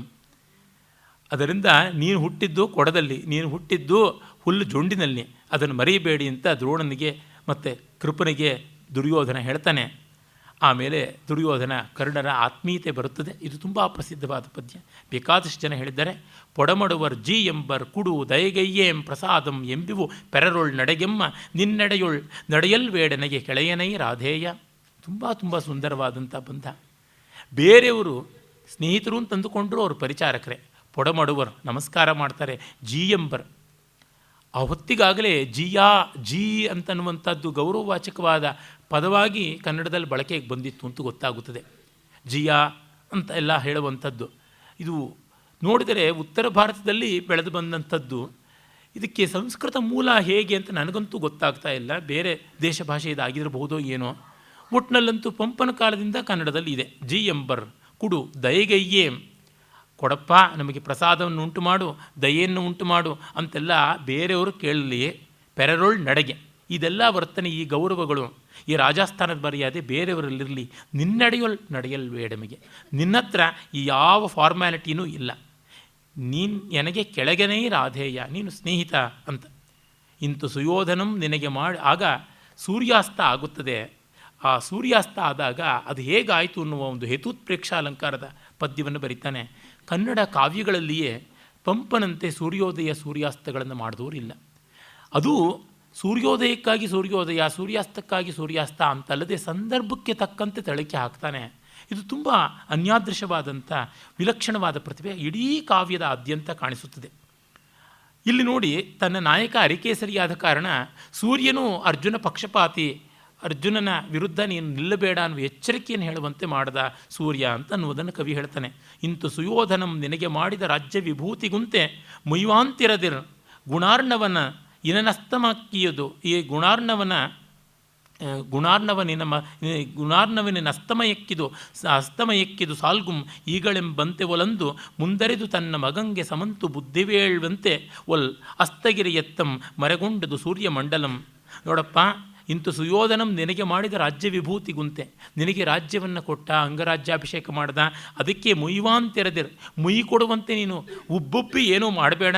ಗುಣಾರ್ಣವನಿನ್ ಅಸ್ತಮಯಕ್ಕಿದು ಸಾಲ್ಗುಂ, ಗುಣಾರ್ಣವ ಅರ್ಜುನ ನಿನ್ನನ್ನು ಕೊಲ್ಲೋದಕ್ಕೆ ಇಷ್ಟು ಮಾತ್ರ ನೀನು ಕಟ್ಟಿಕೊಂಡ ವಿರೋಧವೇ ಸಾಕು, ಅದರಿಂದ ವಿವೇಕದಿಂದ ನೀನು ನಡ್ಕೋ ಅಂತ ಮಗನಿಗೆ ಹೇಳೋದಕ್ಕೆ ನಿನಗಿನ್ನ ಅಸ್ತಮ ಆಗುತ್ತದೆ ಅಂತ ತೋರ್ಪಡಿಸುವಂತೆ ತಾನು ಅಸ್ತಮಕ್ಕೆ ಸಂದ ಅಂತ ಹೇಳುತ್ತಾಗುತ್ತದೆ. ಆಮೇಲೆ ಚಂದ್ರೋದಯ ಬರುತ್ತದೆ, ಅದನ್ನೂ ಹೀಗೆ ಮಾಡ್ತಾನೆ. ಎಸವ ನಿಜವಂಶವಂ ಪೆರ್ಚಿಸುವ ಗುಣಾರ್ಣವನ್ನು ಉಂತೆ ಸೆಣಸಲ್ಕೆಂದಿರ್ಪ ಸುಯೋಧನಂಗೆ ಮುಳಿಸಿಂ ಕಿಸುಗಣ್ಣಿನ ತೆರದಿನ್ ಅಮೃತಕರನ್ ಉದಯಿಸಿದಂ. ಅಯ್ಯೋ, ನಮ್ಮ ವಂಶಕ್ಕೆ ಇರೋನೇ ಅರ್ಜುನ, ಅವನನ್ನು ವಿರೋಧ ಮಾಡಿಕೊಂಡು ಅವನ ಮೇಲೆ ಕತ್ತಿ ಮಸೀತಾ ಇದೆಯಲ್ಲ, ಇದು ಸರಿಯಲ್ಲ ಅಂತ ಕಿರುಗಣ್ಣಿಂದ ಅವನನ್ನು ತೀಕ್ಷ್ಣವಾಗಿ ಜಂಕಿಸುವ ಹಾಗೆ ಚಂದ್ರ ಉದಿಸಿದ. ಕುಲದ ಪ್ರವರ್ತಕ ಚಂದ್ರ, ವಂಶದ ಪ್ರವರ್ತಕ ಚಂದ್ರ ಅನ್ನುವಂತೆ ಹಾಗೆ ಕವಿ ಉತ್ಪ್ರೇಕ್ಷೆಯನ್ನು ಮಾಡ್ತಾನೆ. ಆಮೇಲೆ ಪಾಂಡವರ ಅಭ್ಯುದಯವನ್ನು ಕಂಡು ಅವನಿಗೆ ಸಂಕಟವಾಗಿ ಎಲ್ಲ ಕಡೆಯಲ್ಲಿಯೂ ಅವರ ಕೀರ್ತಿ ಸಲ್ಲುತ್ತಾ ಇದೆ ಅಂತ ಗೊತ್ತಾಗಿ ತಂದೆ ಹತ್ತಿರಕ್ಕೆ ಹೋಗ್ತಾನೆ. ಹೋದಾಗ ಯೋಗ್ಯರಾಗನೆ ತಾಮಾಗಳೇ ಯೋಗ್ಯರಾಗನೆ ಪಟ್ಟಕ್ಕೆ ತಗೊಳ್ದು ಪಾಲ ನೆರವೇರ್ ಪಾವಿಂಗೆ ದಾಯಾದ್ಯರಂ ಪೆರಿಯರ್ ಮಾಡಿದಿರಿ ಎಮ್ಮ ಸಾವು ಮುಳಿವುಂ ದೈವೇಚ್ಛೆಯಾಯ್ತಾಗದೆ. ಏನಿದು ನೀವು ಮಾಡಿದ್ದು? ದಾಯಾದರಿಗೆ ಹಾವಿಗೆ ಹಾಲೆರುವಂತೆ ಎಲ್ಲ ಮಾಡ್ತಾ ಇದ್ದೀರಾ. ನಮ್ಮ ಸಾವು ಉಳಿವು ಎಲ್ಲ ದೈವೇಚ್ಛೆ ಅಂತ ನಾವು ಅಂದ್ಕೋಬೇಕಾ? ದಾಯಾದರನ್ನು ದೊಡ್ಡವರನ್ನಾಗಿ ಮಾಡಿಬಿಟ್ಟಿದ್ದೀರಾ. ಪಿರಿಯರ್ ನೀಮಿರೆ ಪಾಂಡುರಾಜನೇ ವಲಂ ಮುಂಪಟ್ಟಮಂ ಗಟ್ಟೆ. ನೀನು ಅಣ್ಣ, ನೀನಿದ್ದಾಗಲೇ ಪಾಂಡುವಿಗೆ ಪಟ್ಟ ಕಟ್ಟಿದ್ರಲ್ಲ. ಭೂಭರಮಂ ತಾಳ್ದು ಈಗಳಾತನ ಸುತರ್ತಾಮಾಗರೆ ಯೋಗ್ಯ. ಈಗ ಅವನು ಸತ್ತ, ಅವನ ಮಕ್ಕಳು ಬಂದು ನಮ್ಮನ್ನು ಸಾಯಿಸ್ತಾ ಇದ್ದಾರಲ್ಲ, ಎಂಥದ್ದು ಅಂತನ್ನುವುದು. ಈ ಸಂದರ್ಭದಲ್ಲಿ ಕುಮಾರವ್ಯಾಸ ಅಂತೂ ಎಷ್ಟು ಭಯಂಕರವಾಗಿ ಹೇಳಿಬಿಡ್ತಾನೆ ಅಂದರೆ, ಬರದೆ ಕೆಡಿಸಿದೆ ತಾಯ ಯೌವನವ ಅಂತ ನಮ್ಮನ್ನು ಹುಟ್ಟಿಸಿ ನೀನು ನಮ್ಮಮ್ಮನ ಯೌವನ ಹಾಳು ಮಾಡಿಬಿಟ್ಟೆ ಅಂತ ಆ ರೀತಿ ಹೇಳ್ತಾನಲ್ಲ. ನಿನ್ನೆ ನಾವು ಜ್ಞಾಪಿಸ್ಕೊಂಡವಲ್ಲ, ಅದನ್ನು ಈ ರೀತಿಯಾಗಿ ತಂದೆಯನ್ನು ಬೈಯೋದನ್ನು ಪಂಪನಿಂದ ಕಲಿತ ಅಂತ ಅನಿಸುತ್ತೆ. ಜಾಣ್ಕಿರಿದಾಗ ಬೇಡ ಮನದಲ್ಲಿ ನಿಮಗಯ್ಯ ವಿಧಾತ್ರ ಯೋಗದಿಂ ಕಣ್ಣು ಕುರುಡಾದೊಡೇನೋ ಕುರುಡಾಗಲ್ ವೇಳ್ಪುದೆ ನಿಮ್ಮ ಬುದ್ಧಿಯು ವಿಧಾತ್ರ ಯೋಗದಿಂ ಆ ಬ್ರಹ್ಮನ ಕೈವಾಡದಿಂದ ನಿಮ್ಮ ಕಣ್ಣಂತೂ ಇಲ್ಲ, ಇನ್ನು ಬುದ್ಧಿನೂ ಕುರುಡಾಗ್ಬಿಡುತ್ತಾ, ಸುಮ್ಮನೆ ಇರಿ ಅಂತ ಹೇಳ್ಬಿಟ್ಟು ಅಂತಾನೆ. ತಂದೆಯನ್ನು ಹೀಗೆ ದಬಾಯಿಸಿಕೊಂಡು ಬರ್ತಾನೆ ಎನ್ನುವುದನ್ನು ತುಂಬ ಚೆನ್ನಾಗಿ ತೋರ್ಪಡಿಸಿದ್ದಾನೆ. ಆಮೇಲೆ ಅವರು ವಾರಣಾವತಕ್ಕೆ ಹೊರಡ್ತಾರೆ. ವಾರಣಾವತಕ್ಕೆ ಹೊರಡುವ ಸಂದರ್ಭದಲ್ಲಿ ದಾರಿಯಲ್ಲಿ ಪ್ರಯಾಣ ಮಾಡುವುದನ್ನು ತುಂಬ ಚೆನ್ನಾಗಿ ಕವಿ ವರ್ಣಿಸ್ತಾನೆ. ಆ ಶೈಲಿ ನೋಡಿ ಎಷ್ಟು ರಮಣೀಯವಾದದ್ದು ಅಂತನ್ನೋದು. ಪೊಳಪಿನ ಕಿರಣದ ಗಾಳಿಯ ಪೊಳಪನೆ ಸೈರಿಸಿದ ಕುಸುಮದಳ ಸುಕುಮಾರರು ತಳರ್ದು ನೆಲೆಯಿಂದ ಮಾಗಳು ಕೊಳದಿಂ ಪೊರಮಟ್ಟ ಹಂಸಗಳು ಗೆಣೆಯಾದರು. ಹಸ್ತಿನಾವತಿಯಿಂದ ವಾರಣಾವತಕ್ಕೆ ಹೊರಟರು. ಅವರು ಹೇಗೆ ಹೊರಟರು ಅಂದರೆ ಒಂದು ಸರೋವರದಿಂದ ಮತ್ತೊಂದು ಸರೋವರಕ್ಕೆ ಹಾರುವ ಹಂಸಗಳಂತೆ ಹೋದರು ಅಂತ ಹೇಳ್ಬಿಟ್ಟಿದ್ವಿ. ಅವರು ಸೂರ್ಯಕಿರಣದ ಗಾಳಿಯ ಕೋಲಾಹಲವನ್ನೇ ಸೈರಿಸಿದ ಸುಕುಮಾರರಂತ. ಇದು ಅತಿಶಯ. ಅವರು ಬೇಕಾದಷ್ಟು ಯುದ್ಧ ಕಷ್ಟ ಗಿಷ್ಟ ಎಲ್ಲ ಪಟ್ಟಂಥವರು. ಆದರೆ ಆ ಶೈಲಿಯಲ್ಲಿ ಅದೆಷ್ಟು ಮಧುರವಾಗಿ ಬರುತ್ತದೆ. ಹಂಸಗಳಂತೆ ನಿರ್ಮಲಾಂತಃಕರಣರು, ಶುದ್ಧಾಂತಃಕರಣರಾದವರು, ತುಂಬ ಉನ್ನತೋನ್ನತವಾಗಿ ಹಾರತಕ್ಕಂಥವರು. ಪೊಳಪಿನ ಕಿರಣದ ಗಾಳಿಯ ಪೊಳಪನೆ ಸೈರಿಸದ ಕುಸುಮದಳ ಸುಕುಮಾರರು ತಳರ್ದು. ಆ ತಳರ್ದು ಅನ್ನುವಲ್ಲಿ ಶಿಥಿಲ ದ್ವಿತ್ವ, ತಳದು ನೆಲೆಯಿಂದ ಮಾಗಳ್ ಕೊಳದಿಂ ಪೊರಮಟ್ಟ ಹಂಸಗಳು ಗೆಣೆಯಾದರಂತ ಅಷ್ಟು ಸುಕುಮಾರವಾಗಿ ಅವರು ಹಾರಿ ಹೋದರು. ಏನು ವಿರೋಧ ಮಾಡಲಿಲ್ಲ. ನಮ್ಮನ್ನು ಯಾಕೆ ಆ ಕಡೆ ಓಡಿಸ್ತಿದ್ದೀರಾ, ನಮ್ಮ ಅಭ್ಯುದ ನಿಮಗೆ ಇಷ್ಟವಾಗಲಿಲ್ವೇ, ಆ ಥರ ಏನು ವಿರೋಧವನ್ನು ಮಾಡದೆ ಹೋದರು ಅನ್ನುವ ವ್ಯಂಜಕ ಶಕ್ತಿಯನ್ನು ಆ ಮೃದುಮಧುರ ಪದಬಂಧಗಳಿಂದ ಕವಿ ತೋರ್ಪಡಿಸ್ತಾನೆ. ಅವರು ಹಾಗೆ ಬರ್ತಾರೆ. ಮಹಾಗ್ರಹಾರಂಗಳ ಮಹಾಜನಂಗಳ ಕೊಟ್ಟ ಪೊನ್ನ ಜನ್ನವಿರಗಂಡಂ ಅವರ ಪರಕೇಮಂ ಕೈಗೊಳ್ಳುತ್ತಾ ಅವರು ಅಲ್ಲೆಲ್ಲ ಕೊಟ್ಟಂಥ ಸುವರ್ಣ ಯಜ್ಞೋಪೀತ, ಸುವರ್ಣ ಯಜ್ಞೋಪೀತ ಅಂದರೆ ಅರಿಶಿನ ಹಚ್ಚಿದಂಥ ಯಜ್ಞೋಪೀತ ಅಂತಲೂ ಆಗ್ಬೋದು, ಆಶೀರ್ವಾದ ಅವುಗಳನ್ನೆಲ್ಲ ತೆಗೆದುಕೊಂಡು ಹೋದರು ಅಂತ. ಪಂಪ ಬ್ರಾಹ್ಮಣ ವಿರೋಧಿ ಅನ್ನೋರು ಎಷ್ಟೋ ಕಡೆಯಲ್ಲಿ ಅವನು ತುಂಬ ಸಹಜವಾಗಿ ಇವನ್ನೆಲ್ಲ ಬರೀತಾನೆ, ಅದನ್ನು ನೋಡೋದಿಲ್ಲ. ಅಂದರೆ ಅವನಿಗಿಲ್ಲದ ವಿರೋಧವನ್ನು ನಾವಿಟ್ಟುಕೊಳ್ಳುವಂಥದ್ದಾಗುತ್ತದೆ ಎಷ್ಟೋ ಬಾರಿ. ನಿಜ, ಅವನಿಗೆ ಅಲ್ಲಲ್ಲಿ ಇಲ್ಲಲ್ಲಿ ಜೈನ ಪಕ್ಷಪಾತ ಕಾಣಿಸುತ್ತದೆ. ಆದರೆ ಈ ಮಹಾಭಾರತದ ಮಟ್ಟಿಗಂತೂ ನೋಡಿದರೆ ಅವನು ವೈದಿಕ ಮತವನ್ನು ದೂಷಣೆ ಮಾಡುವಂತೆ ಎಲ್ಲಿಯೂ ನಡ್ಕೊಂಡಿದ್ದು ಕಾಣಿಸೋದಿಲ್ಲ. ನಿನ್ನೆ ಅದರ ಚರ್ಚೆಯನ್ನು ನಾವು ಮಾಡಿದ್ವಿ. ಕಾಲೂರುಗಳ ಗಂಡರ ಪೆಂಡಿರ ನಡೆಯ ಉಡೆಯ ನುಡಿಯ ಮುಡಿಯ ಗಾಂಪಿಂಗೆ ಮುಗುಳ್ನಗೆ ನಗುತ್ತು. ಇಂಥ ಕಡೆ ಸಂಸ್ಕೃತಿಯ ಆಸಕ್ತರಿಗೆ ಚೆನ್ನಾಗಿರೋದು ಸಿಗುತ್ತದೆ. ಕಾಲೂರುಗಳಂದರೆ ಹಳ್ಳಿಗಳು. ಆ ಹಳ್ಳಿಗಳಲ್ಲಿ ಗಂಡಸರು ಹೆಂಗಸರು ಅವರುಗಳ ನಡೆ ನುಡಿ ಉಡೆ ಮುಡಿ ಅದರ ಗಾಂಪು ಅದರ ಹಳ್ಳಿತನ ಎಗ್ಗತನ ಅದನ್ನೆಲ್ಲ ನೋಡ್ತಾ ಮುಗುಳ್ನಗೆ ನಗುತ್ತುಂ. ಅಲ್ಲಿಗಲ್ಲಿಗೆ ಒಡೆದ ಕೆರೆಗೆ ಅಳಿದಾಯತನಕ್ಕಂ, ಒಡೆದ ಕೆರೆಗೆ ಹಾಳು ಬಿದ್ದ ದೇವಸ್ಥಾನಕ್ಕೆ ಧನಮನಿತ್ತುಂ. ಇದನ್ನೆಲ್ಲ ಕೊಟ್ಟುಕೊಂಡು ಜೀರ್ಣೋದ್ಧಾರಂಗಳಂ ಮಾಡಿಸುತ್ತುಂ. ಬೀಡುದಾಣಗಳೊಳಿಕ್ಕಿದ ಬಳ್ಳಿಗಾವಳಗಳೊಳಂ ನೆರೆ ಜೊಂಪಂಗಳೊಳಂ. ಅಲ್ಲಿ ಹಸಿರುವಾಣಿ ಚಪ್ಪರದಲ್ಲಿ ಬಿಡಾರುಗಳಲ್ಲಿ ಪಟಕುಟೀರಗಳಲ್ಲಿ ಉಪವರ್ತಕಿಗಳಲ್ಲಿ ಎಲ್ಲ ಇದ್ದು ವಿಶ್ರಮಿಸಿಕೊಂಡು ಬರ್ತಾರೆ. ಹಾಗೆ ಬಂದು ಅವರು ವಾರಣಾವತದಲ್ಲಿದ್ದಂಥದ್ದು ಮತ್ತು ಅಲ್ಲಿ ಅಗ್ನಿ ಪ್ರಮಾದಕ್ಕೆ ತುತ್ತಾಗುವ ಮುನ್ನವೇ ಹೋದದ್ದು. ಅದು ಧರ್ಮರಾಜನಿಗೆ ಬುದ್ಧಿ ಜಾಣ್ಮೆ ಅಲ್ಲೊಂದು ಕಡೆ ಕಾಣಿಸುತ್ತದೆ. ಇದು ಅರಗಿನ ಮನೆ ನಮ್ಮ ಮೋಸಕ್ಕಾಗಿ ಇರತಕ್ಕಂಥದ್ದು ಅಂತ. ಇದು ಮನೆಯಂದವಲ್ತು ಉರಿವ ದಳ್ಳುರಿ ಯುಗ್ಗಡದಂದಮಾಗಿ ತೋರಿದ ಪುದು. ಇದು ಮನೆ ಅಲ್ಲ, ಉರಿ ದಳ್ಳುರಿ. ಕಣ್ಗೆ ಸಜ್ಜರಸದ ಎಣ್ಣೆಯ ತುಪ್ಪದ ಕಂಪಿದೆಲ್ಲಮಂಬುದೆ ಬಗೆದಲ್ಲಿ ನೋಡ ಒಡಮಿಟ್ಟಗೆ ಕಲ್ಮರನೆಂಬುದಿಲ್ಲ. ಕೂರದನ್ ಇದನ್ನೊಡ್ಡಿದನ್, ಕೂರದ ಅಂದರೆ ಆ ದುಷ್ಟ ಪುರೋಚನ ಅವನು ಒಡ್ಡಿದ ಪಗೆಗೆ ಸಂತಸಮಾಗಿರೆ ಮಾರಿ ಸುಯ್ಗುಮೋಯ್. ಮಾರಿಗೆ ಔತಣವಾಗುತ್ತದೆ. ಅವಳು ಹೊಟ್ಟೆ ತುಂಬ ನಾನು ತಿಂತೀನಿ ಅಂತ ಬಿಟ್ಟಿದ್ರೆ ಸಂತೋಷ ಪಡ್ತಾಳೆ. ಹಾಗಾಗಿ ಸಜ್ಜರಸ ತುಪ್ಪ ಮತ್ತು ಅರಗು ಇವನ್ನೆಲ್ಲ ಇಟ್ಕೊಂಡಿರೋದು. ಕಲ್ಲು ಇತ್ಯಾದಿ ಗಟ್ಟಿಯಾದ ಅದಾಹ್ಯವಾದ ವಸ್ತುಗಳೇ ಇಲ್ಲ ಈ ಮನೆಯಲ್ಲಿ, ಎಲ್ಲವೂ ಕೂಡ ದಾಹ್ಯ ವಸ್ತುಗಳಿಂದ ಆಗಿರತಕ್ಕಂಥದ್ದು ಅಂತ ಅಂದುಕೊಂಡು ಅವನು ಎಚ್ಚರವನ್ನು ಕೊಡ್ತಾನೆ. ಆಮೇಲೆ ಆ ಬೆಂಕಿ ಏಳುತ್ತದೆ. ಇವರೇ ವಿದುರ ಕಳಿಸಿರ್ತಕ್ಕಂಥ ಕನಕ ಅಂತ ಇಲ್ಲಿ ಹೇಳ್ತಾನೆ. ಮೂಲ ಮಹಾಭಾರತದಲ್ಲಿ ಕನಕ ಅಂತ ಬರ್ತಾನೆ. ಕನಕ ಅಂದರೆ ಅಗಿಯುವವನು, ಸುರಂಗ ಮಾಡತಕ್ಕಂಥ ಶಿಲ್ಪಿ ಅಂತ. ಮೇಲಾದ ಪಾಂಡುಸುತರನ್ ಉಪಾಲಂಭಂಗಿಯುತಿರ್ಪ ದುರ್ಯೋಧನನಂ ಲೀಲೆಯ ನುಂಗುವ ಮೃತ್ಯುವ ನಾಲಗೆಯೇ ನೆಗೆದುದು ಉರಿಯ ನಾಲಗೆ ಫಲವು. ದುರ್ಯೋಧನನ ಮುಂದೆ ಪಾಂಡವರ ಪ್ರತಾಪಾಗ್ನಿ ನುಂಗುತ್ತದೆ ಅನ್ನುವುದನ್ನು ತೋರ್ಪಡಿಸುವಂತೆ ಅರಿಗಿನ ಮನೆ ತನ್ನ ಕೆನ್ನಾಲಿಗೆಗಳನ್ನು ಚಾಚಿಕೊಂಡು ಉರಿಯಿತು ಅಂತ ಕವಿ ತುಂಬ ಚೆನ್ನಾಗಿರುವ ಹೇತೋತ್ಪ್ರೇಕ್ಷ ಅಲಂಕಾರವನ್ನು ಮಾಡಿದ್ದಾನೆ. ಆಮೇಲೆ ಧೃತರಾಷ್ಟ್ರ ಸುಳ್ಳು ಗೋಳಾಟ ಮಾಡ್ತಾನೆ. ಮನದೊಳ್ ತ್ರೈಭುವನಮನ್ ಆಳ್ವನಿತು ಅವರಂ ತನಗೆ ಸಂತಸಂ ಪೆರ್ಚೀಮುಂ ದಿನಿಸಂಧ ನೃಪಂ ತನ್ನಯ ಜನದಳ್ ಕೆಲನರಿಯೇ ಕೃತಕ ಶೋಕಂಗೈದನ್. ಮನಸ್ಸಿನಲ್ಲಿ 3 ಲೋಕವನ್ನು ಗೆದ್ದಷ್ಟು ಸಂತೋಷವಾಗಿದ್ದರೂ ಕೂಡ ಅಕ್ಕಪಕ್ಕದವರಿಗೆ ತೃಪ್ತಿಯಾಗುವಂತೆ ತಾನು ಕೃತಕ ಶೋಕದಿಂದ ಇದ್ದ ಅಂತ ಮೂಲ ಮಹಾಭಾರತಾನುಸಾರವಾಗಿ ಅದನ್ನೆಲ್ಲ ಮಾಡಿದ್ದಾನೆ. ಇವರು ಪಾಪ ತಡಕುಂ ಪಿಟ್ಟೆಯು ಮತ್ತೆ ಮೆಲ್ಲಡಿಗಳಂ ಬಳ್ಕುತ್ತುಂ ಅಳ್ಕುತ್ತುಂ ಓರಡಿಗೊರ್ಮೆ ಓರ್ಗೊರ್ಮೆ ಕುಳುತ್ತುಂ ಏಳುತ್ತಿರೆ ಕಂಡಿಂತಾಗದು ಇನ್ನೇಳ್ವೆ ಮೆಂದೊಡೆ ಏಳ್ವೆಂ ಎಂದೊಡೆ ಅಂದ ದ್ವಯರ್ಮಂ. ದ್ವಯರು ಅಂದರೆ ಅವಳಿ ಮಕ್ಕಳು. ನಾವು ಅಲ್ಲಿ ಕೂತು ಕಾಲಿಗೆ ಕಲ್ಲುಗಳನ್ನು ಒತ್ತುಕೊಂಡು ಅಲ್ಲಿ ಜಾರಿ ಇಲ್ಲಿ ಎದ್ದು ಒಮ್ಮೆ ಕುಳಿತು ಮತ್ತೆ ಮೆಲ್ಲನೆ ವಿಶ್ರಾಮಿಸಿಕೊಂಡು ಏಳುವಾಗ ಆ ಕಿರಿಯರಾದಂಥ ನಕುಲ ಸಹದೇವರು ಸುಸ್ತಾಗಿ ನಿಜಾಂಶ ಯುಗದೊಳು ಪೊತ್ತೆತ್ತಿ ಅವರಿಬ್ಬರನ್ನು ಹೆಗಲ ಮೇಲೆ ಭೀಮ ಕೂಡಿಸಿಕೊಂಡು ತಳ್ತುಳ್ವ ಸೀರುಡುವಿಂದ ಅದ್ಭುತದ ಹಿಡಿಂಬವನಮಂ ಪೊಕ್ಕಂ ಮರುನ್ನಂದನಂ. ಅವ್ರನ್ನೆಲ್ಲ ಹೊತ್ತುಕೊಂಡು ಹಿಡಿಂಬವನಕ್ಕೆ ಹೋಗ್ತಾನೆ. ಆ ವನದ ವರ್ಣನೆ ನೋಡಿ. ಕನ್ನಡದಲ್ಲಿ ತಮಿಳು, ತೆಲುಗು, ಮಲಯಾಳ ಇತ್ಯಾದಿ ದಾಕ್ಷಿಣಾತ್ಯ ಭಾಷೆಗಳಲ್ಲೆಲ್ಲ ಆದಿಪ್ರಾಸ ಉಂಟು. ಆದಿಪ್ರಾಸ ದುಷ್ಕರವಾಗಿ ತಗೊಂಡ್ರೆ ಅದನ್ನು ನಿರ್ವಾಹ ಮಾಡೋಕ್ಕೆ ಪದ್ಯದ ಅರ್ಧ ಭಾಗ ದುಂದು ವೆಚ್ಚ ಮಾಡಬೇಕಾಗುತ್ತದೆ. ಅದಕ್ಕೆ ಕವಿ ಎಷ್ಟು ಚೆನ್ನಾಗಿ ನಿರ್ವಾಹ ಮಾಡ್ತಾನೆ. ಕನ್ನಡದ ಎಷ್ಟೋ ಪದ್ಯಗಳನ್ನು ನೋಡಿ, ಅದು ಚಂಪು ಕಾವ್ಯ ಅದು ಅನ್ನುವಂಥ ಈ ರೀತಿ ಸುಲಭವಾದಂಥ ದಕಾರ ಮೊದಲಾದಂಥ ಹೆಚ್ಚೆಚ್ಚು ಮತ್ತೆ ಮತ್ತೆ ಸಲೀಸಾಗಿ ಸಿಗುವಂಥ ಅಕ್ಷರಗಳನ್ನು ಪ್ರಾಸವಾಗಿಟ್ಕೋತಾರೆ. ಅದು ಮದದಂತದಂತಿ ಮುಸಲ ಪ್ರವಿಭಗ್ನ ಮಹೀರುಹಾಂಸ ಆಸ್ಪದಮಪ್ಪುದು ಸಿಂಹನಾದ ಜನಿತ ಪ್ರತಿಶಬ್ದ ಮಹಾಭಯಾನಕ ಪ್ರದಮದು ನಿರ್ಜರೋಚ್ಚಳಿತ ಶೀಕರ ಶೀತಳವಾತ ನರ್ತಿತೋನ್ನದ ಶಬರೀಜನ ಜನಾಳಕ ಮದಾಯಿತ ವೇತ್ರ ಲತಾ ವಿತಾನಕಂ ಅಂತ ದೊಡ್ಡ ದೊಡ್ಡ ಪದಗಳಲ್ಲಿ ಆ ಕಾಡಿನ ದಟ್ಟತನವನ್ನು ಹೇಳ್ತಾ ಇದ್ದಾನೆ. ಪೂರ್ತಿ ಸಮಾಸ ಇಂಥದ್ದು ಅದು ಅಂತ ಶುರು ಮಾಡಿಕೊಂಡ ಉದ್ದಕ್ಕೆ ಸಮಾಸವನ್ನು ಹೇಳ್ತಾ ಇದ್ದಾನೆ. ಮದದಂತಿ ದಂತ ಮುಸಲ ಪ್ರವಿಭಗ್ನ ಮಹಾಮಹೀರುಹಾಸ್ಪದ ಮದು. ಆನೆಗಳ ದಂತ ಕುಂತಗಳಿಂದ ಒನಕೆಯಂಥ ದಂತಗಳಿಂದ ಮುರಿಯಲ್ಪಟ್ಟಂಥ ಮರಗಳ ಕೊಂಬೆಗಳನ್ನು ಕೂಡಿಕೊಂಡಂಥದ್ದು. ಸಿಂಹನಾದ ಜನಿತ ಪ್ರತಿಶಬ್ದ ಮಹಾಭಯಾನಕಪ್ರದ. ಸಿಂಹನಾದ ಅದು ಗುಹೆಗಳಲ್ಲಿ ದಿಕ್ಕುಗಳಲ್ಲಿ ಪ್ರತಿಧ್ವನಿಸಿ ಇನ್ನಷ್ಟು ಭಯಂಕರವಾಗ್ತಾ ಇದ್ದದ್ದು. ನಿರ್ಜರೋಚ್ಚಳಿತ ಶೀತಲ ಶೀಕರ ವಾತ ನರ್ತಿತೋನ್ನದ ಶಬರೀ ಜನಾಳಕಂ. ಇನ್ನು ಅಲ್ಲಿದ್ದ ತಂಪು ಗಾಳಿ ಸರೋವರಗಳ ಮೇಲಿಂದ ಬೀಸಿ ಬಂದಾಗ ಅಲ್ಲಿ ಓಡಾಡುವ ಬೇಡತಿಯರ ಮುಂಗುರುಳುಗಳಿಗೆ ಅದು ವಿಲಾಸವಾದ ವನಪು ವಯ್ಯಾರಗಳನ್ನು ತರ್ತಾ ಇತ್ತು.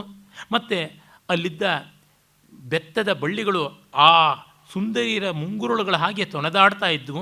ಆ ರೀತಿಯಾಗಿದ್ದಂಥ ಬೆತ್ತದ ಪೊದೆಗಳು ತುಂಬ ದುರ್ಭೇದ್ಯವಾದವು, ತುಂಬ ಮುಳ್ಳಿಂದ ಕೂಡಿರತಕ್ಕಂಥವು. ಅಷ್ಟು ದುಸ್ತರವಾದ ದುರ್ಗಮವಾದ ಕಾಡಿಗೆ ಅವರು ಬರ್ತಾರೆ. ಅವರು ಬಂದಾಗ ಪಾಪ ಸುಸ್ತಾಗಿ ಮಲಗಿರೋದನ್ನು ನೋಡಿ ಭೀಮ ದುಃಖ ಪಡ್ತಾನೆ. ಕುಮಾರವ್ಯಾಸ ತುಂಬ ಚೆನ್ನಾಗಿ ಅವಕುವುದು ಬಲು ನಿದ್ರೆಯ ನೂಕುವನು ಅಂತ ಬಹಳ ಬಹಳ ಚೆನ್ನಾಗಿ ಹೇಳಿದ್ದಾನೆ. ಇವನು ವ್ಯಾಸಭಾರತದಂತೆ ದುಃಖಿಸ್ತಾನೆ. ಭರತನ ವಂಶದೊಳ್ ನೆಗಳ್ದ ಪಾಂಡುಗೆ ಹುಟ್ಟಿಯುಮೀ ಸಮಸ್ತ ಸಾಗರ ಪರಿವಿಷ್ಟಿತಾವನಿಗೆ ವಲ್ಲಭನಾಗಿಯುಮೀ ಮಹೋಗ್ರ ಕೇಸರಿ ಕರಿಕಂಠ ಗರ್ಜಿತ ಮಹಾಟವಿಯೊಳ್ ಮರಕೆಂದಿ ನೀಮುಮೀ ಮರದಡಿಯೊಳ್ ಶಿವಾಶಿವ ರವಂಗಳಿನ್ ಎಳ್ಚೆರುವಂತಟಾದುದೇ. ಅಣ್ಣ ಮಲಗಿಬಿಟ್ಟಿದ್ದಾನೆ, ಅದನ್ನು ನೋಡಿ ದುಃಖ ಪಡ್ತಾ ಇದ್ದಾನೆ.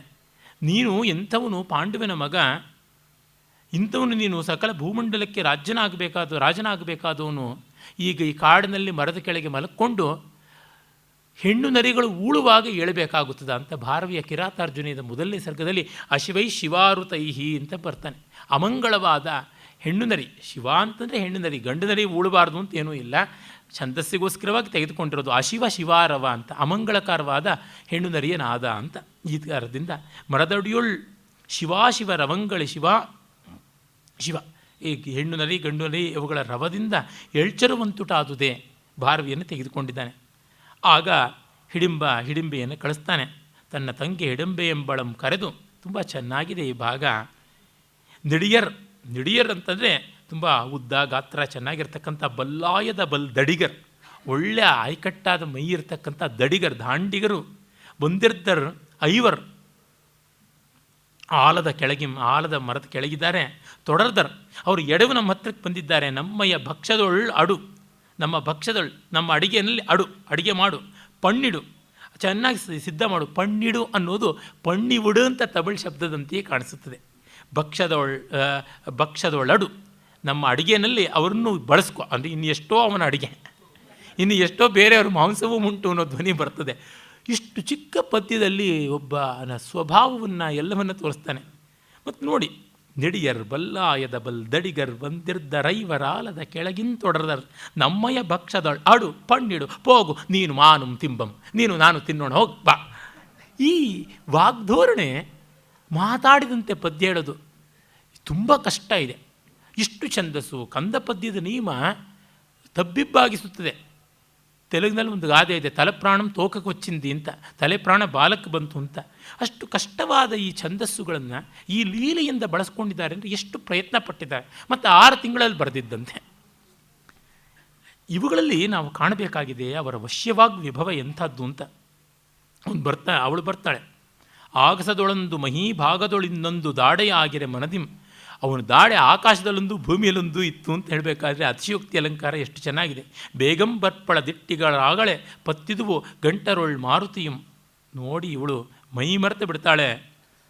ಇನ್ನು ಅವಳ ಕಾಮರೂಪವನ್ನು ಕಂಡು ಭೀಮ ಸ್ವಲ್ಪ ಮನಸೋಲ್ತಂತೆ ವರ್ಣನೆ ಮಾಡ್ತಾನೆ. ಅದು ಸಂದರ್ಭ ಶುದ್ಧಿ ಇಲ್ಲ.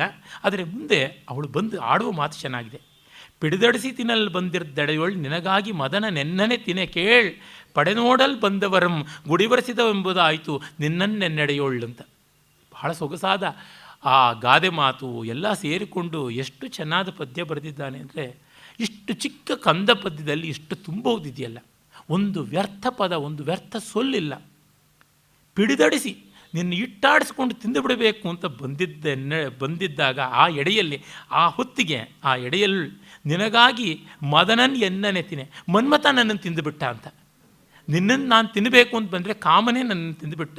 ಇದು ಹೇಗಾಯಿತು ಅಂದರೆ, ಪಡೆನೋಡಲ್ ಬಂದವರಂ ಗುಡಿವರಿಸಿದರೆಂಬುದಾಯಿತು ನಿನ್ನನ್ನೆಡೆಯೋಳು. ಏನೋ ಸೈನಿಕರು ಮೆರವಣಿಗೆ ಅಂತ ಬಂದರೆ ನಮ್ಮ ಸೈನ್ಯದ ಬಿರುದು ಬಾವಲಿ ಕಿಲ್ಲತ್ತು ಧ್ವಜ ಎಲ್ಲ ಹೊತ್ಕೊಂಡು ಬನ್ನಿ ಅಂತ ಹೇಳಿಬಿಟ್ಟು ಸೈನ್ಯದ ಮುಂದೆನೇ ಧ್ವಜ ಇಟ್ಕೊಂಡು ಹೋಗಬೇಕು. ಎದುರಾಳಿಗಳು ಮೊದಲು ನಮಗೆ ಬಾಣ ಬಿಡೋದು, ನಮಗೆ ಗದೆಯಿಂದ ಬಡಿಯೋದು, ಈ ರೀತಿ ಅದು ಗಾದೆ. ಪಡೆನೋಡಲ್ ಬಂದವರಂ ಗುಡಿವರಿಸಿದರೆಂಬುದಾಯಿತು ಅಂತ ಅಷ್ಟು ಚೆನ್ನಾಗಿ ಆ ಸಹಜತೆಯಿಂದ ಅವನು ಹೇಳ್ತಾನೆ. ಆಮೇಲೆ ಅವನು ಕೀಚಕಲ್ಲ ಹಿಡಂಬ ಬರ್ತಾನೆ. ಬಂದೊಡನೆ ಭೀಮ ಅವನನ್ನು ಸದ್ದಡಗಿಸ್ತಾನೆ. ಹೇಂಗಾವಿಲನಯೋ ನಿನ್ನಂ ನುಂಗುವುದಕ್ಕೆ ಇವರತ್ತ ವೇಳ್ಕುಮೆ ನೆರಮಂ ಸಂಗಳಿಸಲ್ ವೇಳ್ಕುಂ ಮಾತಂಗ ವಿರೋಧಿಗೆ ಕುರಂಗ ಸಂಗರ ಧರೆಯೊಳ್. ಏನು ದಡ್ಡನೋ, ನಿನ್ನನ್ನು ನುಂಗೋದಕ್ಕೆ ಇಷ್ಟು ಜನನ್ನೂ ಎಬ್ಬಿಸ್ಬೇಕಾ ಅಂತ. ನಿನ್ನ 5 ಸಹೋದರರೆಲ್ಲ ಇದ್ದಾರಲ್ಲ, ಎಲ್ಲರೂ ಬರಲಿ ಅಂತ ಅವನಂದಿದ್ದಕ್ಕೆ ನಿನ್ನನ್ನು ಕೊಲ್ಲೋದಕ್ಕೆ ನಾನೊಬ್ಬನೇ ಸಾಕು. ಸತ್ತವೊಲ್ ಸಾರು ಅಂತ ಕುಮಾರವ್ಯಾಸ ಹೇಳ್ತಾನಲ್ಲ, ಸತ್ತ ಹಾಗೆ ಬಾ ನೀನು ಅಂತ. ನೀನು ಯುದ್ಧ ಮಾಡುವ, ಅರೆ ಗಲಾಟೆ ಮಾಡಬೇಡ, ಮಲಗಿದವರು ಹೇಳೋದು ಬೇಡ ಅಂತ ಕುಮಾರವ್ಯಾಸನ ಭೀಮ ಹೇಳ್ತಾನೆ. ಮಾತಂಗ ವಿರೋಧಿಗೆ ಸಿಂಹಕ್ಕೆ ಕುರಂಗ ಸಂಗರ, ಜಿಂಕೆ ಜೊತೆಗ ಜಗಳ ಅಂತ. ಅವನು ಏನು ಮಾಡ್ತಾನೆ, ದೈತ್ಯನಂ ಪಿಡಿದು ಮೃಣಾಳ ನಾಳಮೆನೆ ಸೀಳುವವಲೊರ್ಮೆಯ ಸೀಳ್ದು ಬೀಸಿದಂ ಅಂತ. ಆ ತಾವರೆಯ ದಂಟನ್ನು ಸೀಳುವ ಹಾಗೆ ಸೀಳಿ ಬಿಸಾಡಿಬಿಟ್ಟ ಅಂತನ್ನುವಂಥದ್ದು. ಆಮೇಲೆ ಮದುವೆ ಆಗುತ್ತದೆ ಹಿಡಿಂಬೆಗೆ, ಭೀಮನಿಗೆ. ಆ ಸಂದರ್ಭದಲ್ಲಿ ಆ ಸದ್ಯೋಗರ್ಭವಾಗಿ ಇವನು ಘಟೋತ್ಕಚ ಹುಟ್ಟುತ್ತಾನೆ. ಅದನ್ನು ಕವಿ ಹೇಳ್ತಾನೆ, ಕಾರಿರುಳ ತಿರುಳ ಬಣ್ಣಂ ಕೂರಿದುವೆನೆ ತೊಳಪದಾಡೆ ಮಿಳಿರುರಿಗೇಸಂ ಪೇರೊಡಲೆಸೆದಿರೆ ಪುಟ್ಟಿದನ್ 6 ಮಗುರ್ವಿಸೆ ಮಗಂ ಘಟೋತ್ಕಚನೆಂಬಂ. ಆಶ್ಚರ್ಯವಾಗುವಂತೆ ಅವನು ಹುಟ್ಟುತ್ತಾನೆ. ಕಾರಿರುಳ ಬಣ್ಣ. ಕುಮಾರವ್ಯಾಸ ಘಟೋತ್ಕಚನನ್ನೇ ವರ್ಣಿಸೋದಕ್ಕೆ ಒಂದು ಕಡೆ ಕಾರಿರುಳ ಪಟ್ಟಣಕ್ಕೆ ಚಂದ್ರನ ತೋರಣವ ಕಟ್ಟಿದವಲ್ಲ ಅಂತ ಹೇಳ್ತಾನೆ. ಅವನ ಕಪ್ಪು ಮುಖದಲ್ಲಿ ಅವನು ನಕ್ಕಾಗ ಕಾರಿರುಳಿನ ಪಟ್ಟಣಕ್ಕೆ ಚಂದ್ರನ್ನೇ ತೋರಣ ಕಟ್ಟದಂತೆ ಫಳ್ಳನೆ ನಕ್ಕ ಅಂತ ಹೇಳಿಬಿಟ್ಟಿದ್ರು ವರ್ಣಿಸ್ತಾನೆ. ಇಲ್ಲಿ ಪಂಪನ ಋಣ ಕಾಣಿಸುತ್ತದೆ. ಅವನು ಮಾಡಿದ್ದನ್ನು ಇವನು ಇನ್ನಷ್ಟು ಪರಿಷ್ಕಾರ ಮಾಡಿಕೊಟ್ಟಿದ್ದಾನೆ. ಆದರೆ ಆ ಶೈಲಿ ನೋಡಿ, ಕೂರಿದುವೆನೆ ತೊಳಪ, ಬಹಳ ಶಾರ್ಪಾಗಿ ಕೂರ್ಪಾಗಿ ಇರ್ತಕ್ಕಂಥ ದಾಡಿ, ಮತ್ತು ಅವನ ಮೀಸೆ, ಬೋಳ್ ತಲೆ, ಕೆಂಗೂದಲು, ಮಿಳಿರ್ ಉರಿಗೇಸ ಅಂದರೆ ಕೆಂಚಾಗಿರ್ತಕ್ಕಂಥ ತಲೆ ಕೂದಲು, ಪೇರುಡಲ್, ಅವೆಲ್ಲ ಎಸೆದರೆ ಅವನು ಹುಟ್ಟುತ್ತಾನೆ ಅಂತ. ಅಲ್ಲಿಂದ ಅವರು ಏಕಚಕ್ರಕ್ಕೆ ಹೋಗ್ತಾರೆ. ಆ ಏಕಚಕ್ರಕ್ಕೆ ಹೋದ ಮುಂದಿನ ಕಥೆಯನ್ನು ನಾವು ನಾಳೆ ನೋಡೋಣ. ನಮಸ್ಕಾರ, ಧನ್ಯವಾದ.